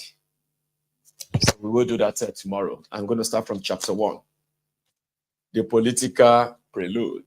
That's what we're going to start from tomorrow, the political prelude. So yes, I have other recommended readings, but you know something about reading is that only a few people really are interested in facts. It will shock you, it will surprise you. Okay? Only a few people are really interested. So many others, they would rather believe the lie and keep believing that lie they were told. So you're trying to tell them that all they have believed all their lives, majority of them have been lies. So automatically your history is not correct, Nia.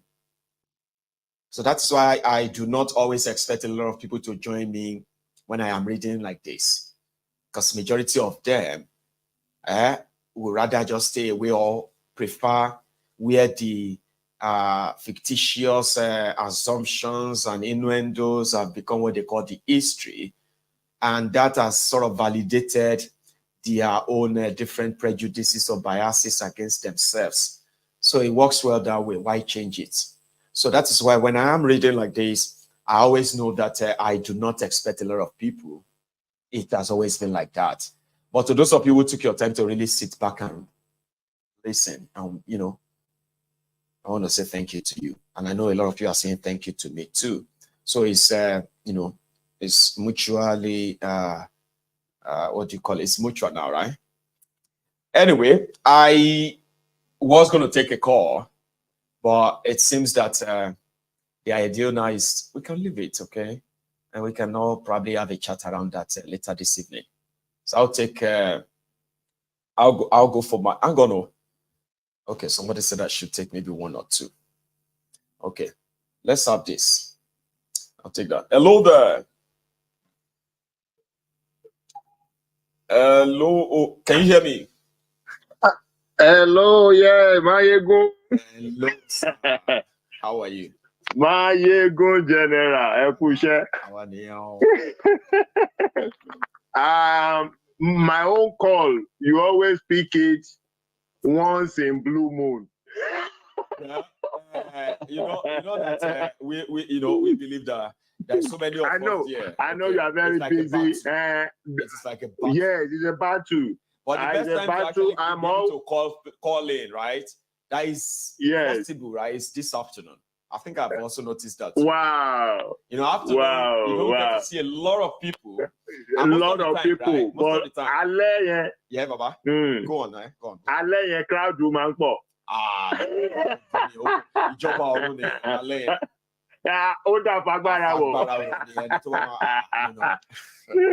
Thank you so much. Thank you. Kudos to you and all you are doing. And I want to appreciate your wife for backing you. So because if your wife said that this thing you are doing, I don't want you will close up. If the house is not, that's well, if the house is not that's it. So my appreciation also goes to your wife. It's comfy, right? Yeah. They can, yes. The chance given to you to research and do all these things. So we all appreciate you. We can't pay you enough. If we are to pay you, we can't. People that understand, I'm a journalist. I study mass communication, even in postgraduate. So I know importance of broadcast, what you are doing, educating and giving people information. I know what you are doing. It's expensive. No, it's expensive. It's not easy. But you know, when I have people like yourself and a lot of people all over the world like that, they continue to support for me and all that. I think that's not the motivation one needs. It's only when you know, generally, right? Generally, it seems that a lot of people would rather we all just kind of keep quiet or just shut up. Okay? They would prefer we shut up. So they consider us people who just want to wake people up. That what keep Nigeria the way it is. See, Baba? That what keep Nigeria the way it is. They even make the terrestrial media puppets, as if they are government broadcasting media. Even if they are government broadcasting media, they are supposed to be neutral. But in Nigeria, even the private must do the bid of the government. If not, they will close them down. I really appreciate what they are doing. And all that. Express themselves, media too, sir. You know, when people have a chance of using their platforms to speak out, not many will want to, because you know something. There are those who have built platforms like this, and they're like, man, it is my own ticket to join them and get something system. Because you know, there are many of them that would rather people like us come around and be lying to people about what these criminals about what they are doing it. And then we are doing it. You get that, right? So to some other people, just people they tell me, say, I do not know the value of what I am holding. Can you believe that? That I do not know the value of this platform. That if they were the ones who have a platform like this, they would have become so rich. Okay? They are saying to me, I do not know the value of my own platform because I am not making myself available. Don't mind them. Who can give money. Money is not life. So do you get that, sir? Life, so why I get it. People like us kind of always keep coming back when we know that it's just 10 people, if it's 20 people. Somebody 20 people, you keep on that. Actually, we hear.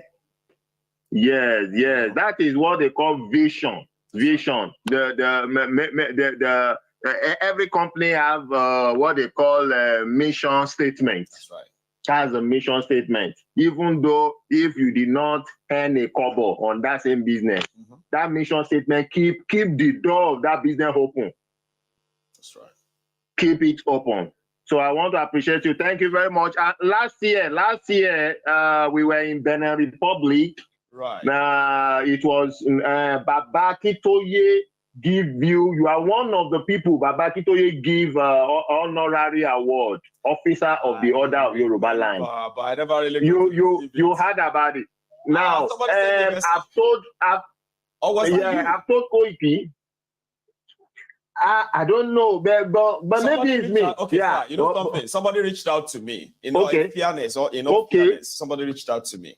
Okay. Right? And they said, oh, Maiyegun, you have been nominated or you have been this or that. And I respectfully replied them, right? I said, I don't think I've done anything that deserves any kind of recognition that way. Even though I appreciate it for the consideration. So you get. That's what I told you. I said, I don't think I have really I haven't done anything to make me, anything. So, that's the way it's supposed to be. That's the way it's supposed to be, my brother. But I agree with me. Like, if he doesn't see himself as somebody no.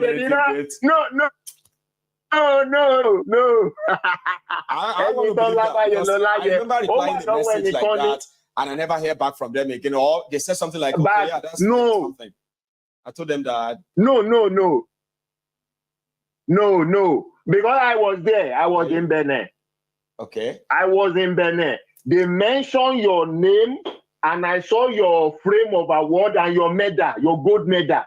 So I told Koiki to help me search the person that took that thing to UK. To help me tell him to get it and get it to you. I think the logistic is what the logistics for diaspora is what hang. It's what hang. It's not only you. There are some other media too in diaspora that they watch the video. Okay. Yeah, they watch the video. They watch the video and they were asking that they heard their name. They should provide it. And they said they point the name of the person that took it to diaspora. It's in UK. It is in UK. So I called Koiki to help me contact that person and collect my Maiyegun's own. House with it already, like it's looking good. Whenever it comes out, it's still Maiyegun in I say no. We keep careful. Close. We are very close. I brought the award from Benin. It's in my house. For him. What do you Maiyegun award? I mean now. Imagine Maiyegun General, Maiyegun political. Mama, ọ̀rẹ́ mi ni. Mo ti gbé fún ni. That's quite interesting. Well, a máa ṣiṣẹ́ lórí ẹ̀, ó máa dọ́dọ̀ ẹ̀, má bínú torí Ọlọ́run, ó máa dọ́dọ̀ ẹ̀.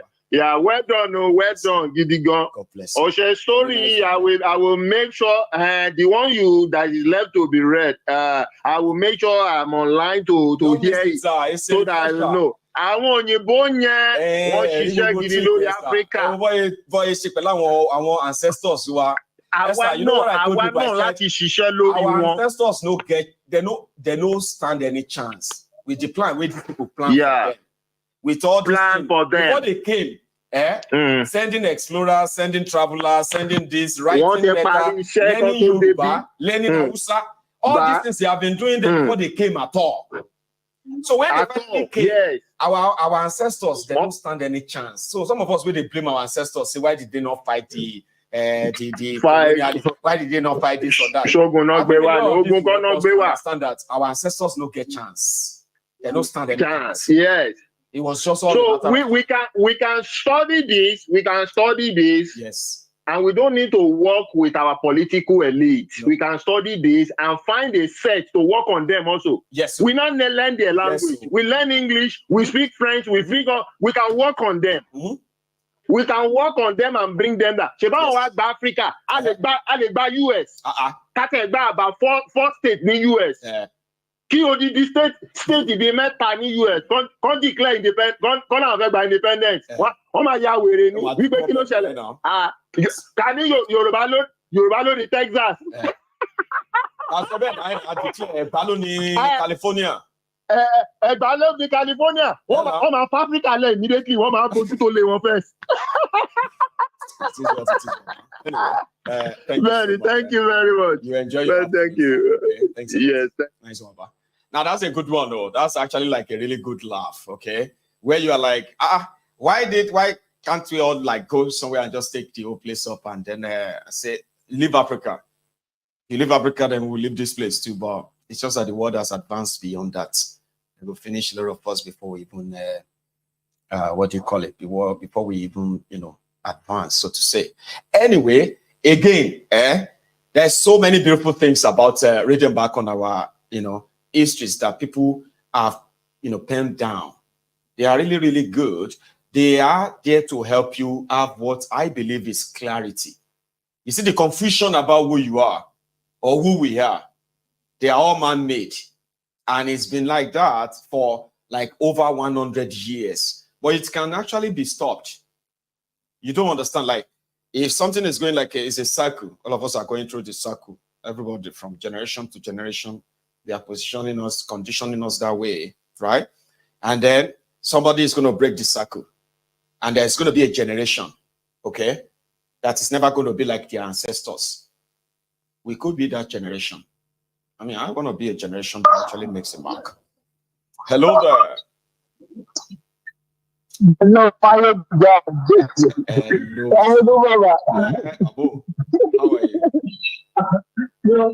Abu, how are you? No, Sonny. Anytime when you know that it is afternoon. Anyone, it's just like it's sometimes right. There is a different boss. When you call in the afternoon and it's not really busy, it's like just 200 people or 300 people, right? So it's easier to get through. Yeah. But you see, in the evening, where you can sometimes have like a 2,000, 2,500, that is a different feeling. Did you get that? Like, I've seen people that will be like, yes, I've connected, like they've been calling for like 500 times at that night. So anyone who has been trying to call in at night, is for everybody in the afternoon. Yeah. Then that way, you see that way. I don't know how it works, but that way, you figure out that at night, if you can get through in the afternoon, right? At night, that same technique is going to work. You that has not been able to call in this while, after this call, try again tonight. You will see. You might like it. I've seen it happen. That night is for everybody. I know. That night is for everybody due to the fact that this afternoon now is working hours. I'm just closing from work now, going home. I just said, okay, let me try. I've been listening to the reading since. So I just said, okay, let me give it a try. Maybe I will get connected. And I'm happy that I'm connected for most of the day. That's right. Wow. God bless you. Thank you so much. Amen. We thank God. We give glory to God. Though security is very tight now due to the terror attack on us recently. So we still give glory to God. Say that again, where are you calling from? Let me take that again. Moscow, Kenny. You are calling from Moscow. Kenny, how come I mean, Baba, see me, see Kenny, right? I was like, that's like, I saw something like Kenny, right? Then I was like, that number is confusing because I don't know. And you are in Russia, Baba. I know now, like, Kenny. It's really good to hear from you, Baba. It's true, right? Sorry about the tragedy of the terror attack in Moscow. It was terrible. The security was on the high alert. Everywhere you go, they will pass you. Everywhere. Really? Everywhere, including bank accounts. Including banks, they were blocked. They were blocking bank accounts. If you are in your bank, they will block it. I have to go back to the bank to go and collect another card. Really? The security was so on the high. You mean that terror attack that we saw, that we were seeing videos of some of the attackers running and they caught some of them and all of that? That a lot of us were like, oh my God, this is great. So there was more. So that one is just like on the surface. There is more they were doing behind after the attack, yeah? Maiyegun, this is what we call a nation reacting to security. Not all this rubbish that are being in Nigeria. That is rubbish. They reacted to that people, they captured them, captured 17 people related to them. That is what we call security. Not all this rubbish. Terrorists kidnap 200 plus people. How come? How? I don't know. How come? How is that possible in a nation? And you say there is a security. Nigeria is gone. It's done for. I'm only waiting for that day that I will collapse the nation. Without that, that is the only thing I'm still waiting for to achieve in this life before I die. If I can achieve that dream, glory be to God. Glory be to God. Because there's no hope anymore. We can't think of going back to the nation. Different sad story every day. Look at this beautiful story you are giving us. It's enlightening me. It's like you are bringing back the history. Telling to me that these are the scenarios that has occurred back from just 200 years back. This opened my eyes that, wow. So like, this is how they are telling us all these stories. See, when they are talking about, for example, Utman Danfodio, Afoja, Alimi, you would think they are talking about 1,000-year-old story. But this is just less than 200 years ago. This is not like something.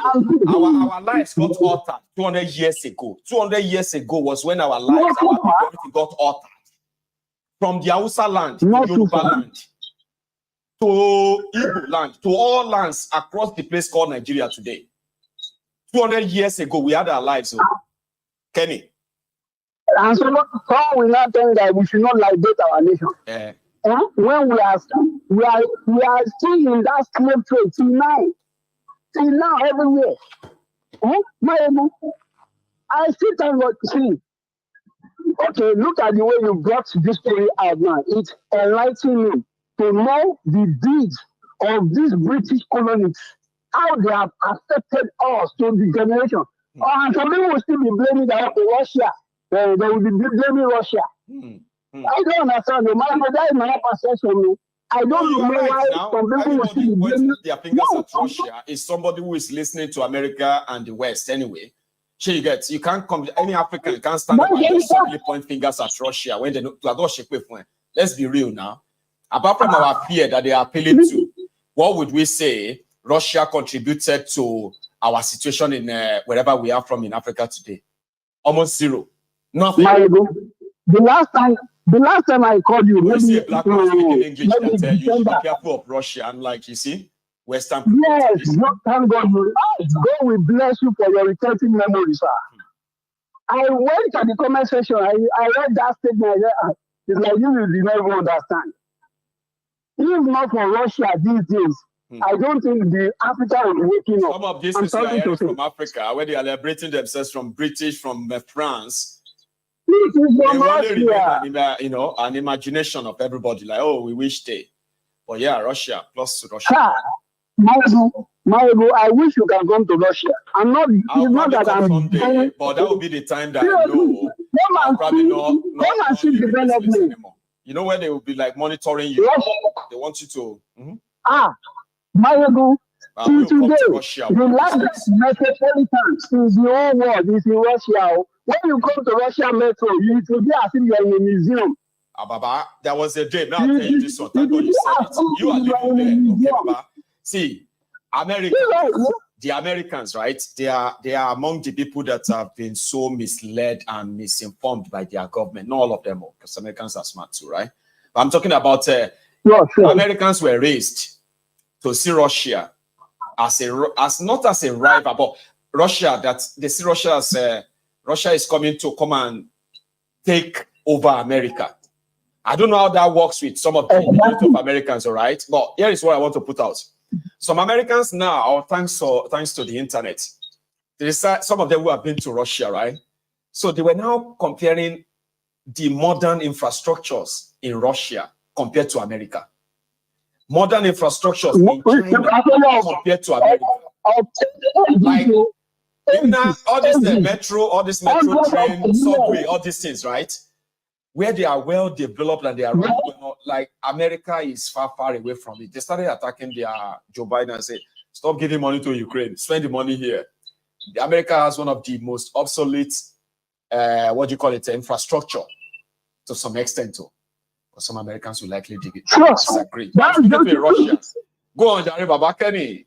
You live there, tell us. This is where I live. I know what I'm saying. See, I had a 12. He came from America. He said he regretted that, he has been staying in America for a very long time. That one of the peaceful places he has been staying now is Russia. You can't just see someone will carry a gun and shoot someone anyhow, like the way it was in America. It's not possible here. No. You don't have that right to just carry a gun, shoot person, and you go scot-free. No, it's not possible.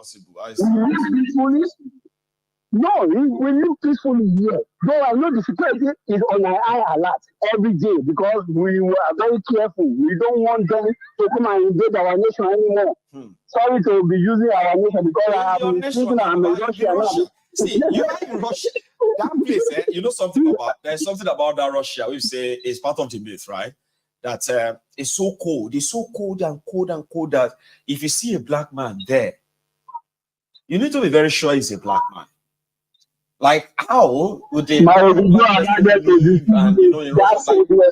is it that bad, Kerry? It's a lie, So the weather is Canada, some part of Canada is cold than Russia. Yeah. This is here with you.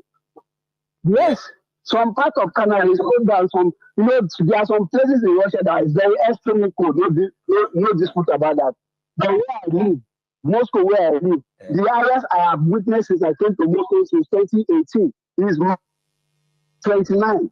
The highest I have witnessed since I came to Moscow City. So Moscow City. like I'm talking of Moscow City. I'm not talking of. This is the problem of all of us. Minus 29. Is there no minus 20? Yes, now. Maybe you can check the weather schedule. The highest I personally have witnessed since I came to Moscow City that I have been staying is minus 29, 30. Highest. I have not seen minus 35. So why would someone be scared of me? I never have my jacket that can cope with that.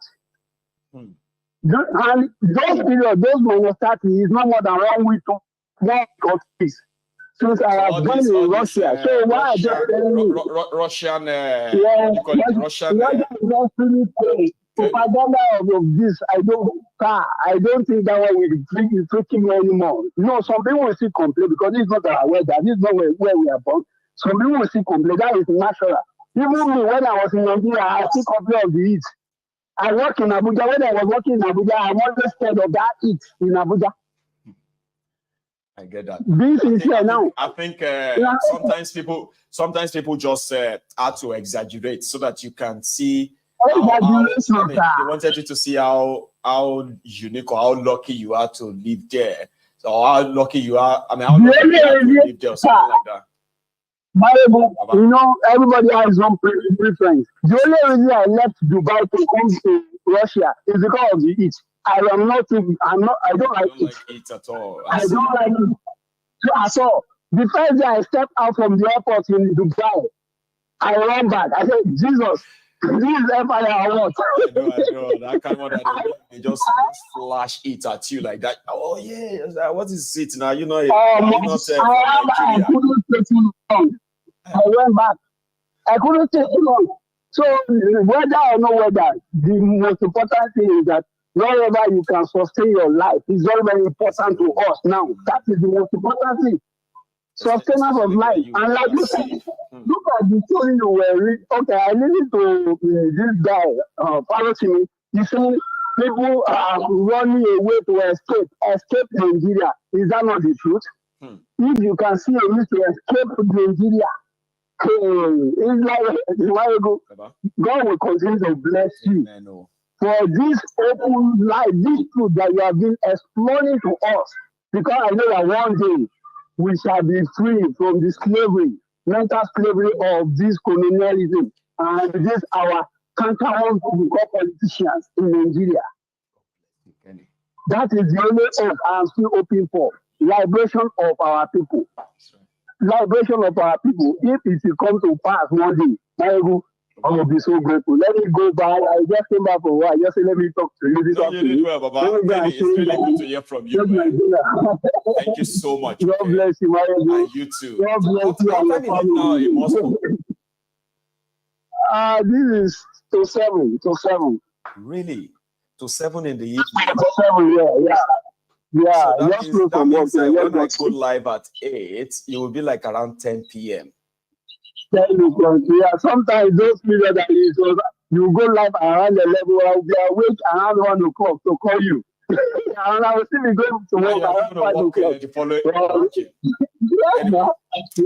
I said the truth. It's not about believing to the truth. Because I know he's going to give me love. That is it. Sometimes if I miss it at night, when I get to work, I will watch the replay. I will put my Bluetooth on, I will be watching the Maiyegun stuff. You see, it's going to get better. I didn't even do music when I started. I didn't even do anything. I just turned the camera on and started reading. No paparazzi, no nothing. It's so important that every time we can get, I want to make it easier for everybody who might want to watch this later to sit back and just listen. You can be doing something else in the house. You can be cleaning. Okay, you can be cooking, and this history being read to you could be sounding from the speaker of your phone or your Alexa. Trust me, Kenny, we will do it again tomorrow. But it's going to be why we struck. We are getting tomorrow. If I don't even know how I can get the book set to read myself, but I need a copy too. We don't have that time to sit to read anymore, Baba. There's so much going on. Sure, that's it. No, that is really seriously. So somebody can read it and you can react to it later. I don't think that's bad. It's going to be a win-win for everyone, okay? And we have just started. We will do this whole thing pali to pali in another 2 weeks. It should be all over. I trust you. Thank you so much, Baba. Thank you for doing. I really appreciate it. Nice one, Baba. That's the day from Moscow. A very good brother.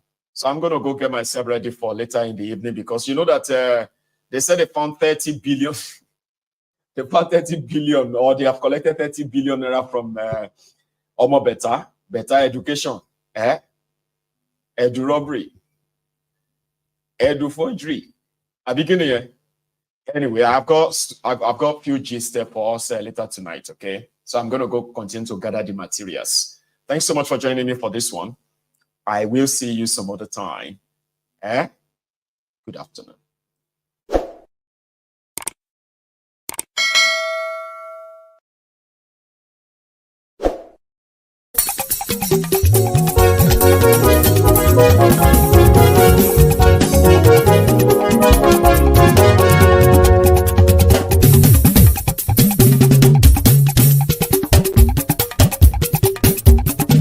Maiyegun làwa mọ̀ làmọ̀ tó dòdòdò. Maiyegun Diary, Nayibi #1. Maiyegun làwa mọ̀ làmọ̀ tó dòdòdò. Maiyegun Diary, Nayibi #1. Maiyegun ti dé o, ọ̀rẹ́ ará ìlú. Maiyegun Diary, Nayibi #1. Lórí Facebook, lórí YouTube. Maiyegun Diary, Nayibi #1. Gbogbo bó ṣe ń lọ ni Maiyegun.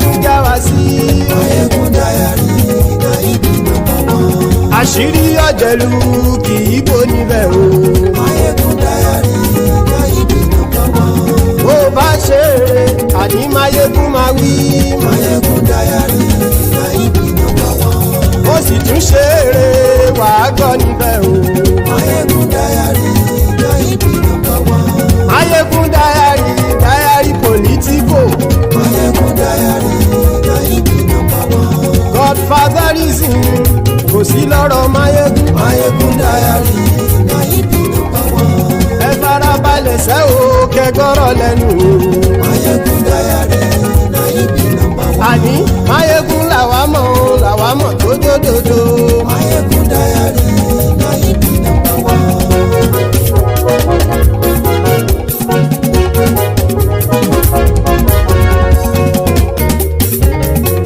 àní ẹ̀sùn ràkì. Maiyegun ti dé. Maiyegun ti dé. ọ̀jẹ̀lú ẹ̀sùn ràkì. Maiyegun ti dé. àní ẹ̀sùn ràkì. Maiyegun ti dé. lórí Facebook. Maiyegun ti dé. àní ẹ̀sùn ràkì. Maiyegun ti dé. lórí YouTube. Maiyegun ti dé. àní ẹ̀sùn ràkì. Maiyegun ti dé. bọ́ bàbá gbé wúrẹ́. Maiyegun máa wí. àní ẹ̀sùn ràkì. Maiyegun ti dé. ijó ìgbádìyẹ. Maiyegun máa wí. àní ẹ̀sùn ràkì. Maiyegun ti dé. pẹ̀sìdó bá rúfin o. Maiyegun máa wí. àní ẹ̀sùn ràkì. Maiyegun ti dé. kí gómìnà kówó jẹ. Maiyegun máa wí. àní ẹ̀sùn ràkì. Maiyegun ti dé. ọlọ́pàá tí ń darí bá. Maiyegun máa wí. àní ẹ̀sùn ràkì. Maiyegun ti dé. aṣòfin tí ń rúfin o. Maiyegun máa wí. àní ẹ̀sùn ràkì. Maiyegun ti dé. òpùrọ́ olóṣèlú. Maiyegun máa wí. àní ẹ̀sùn ràkì. Maiyegun ti dé. ọ̀jẹ̀lú ẹ̀sùn ràkì. Maiyegun ti dé. àní ẹ̀sùn ràkì. Maiyegun ti dé.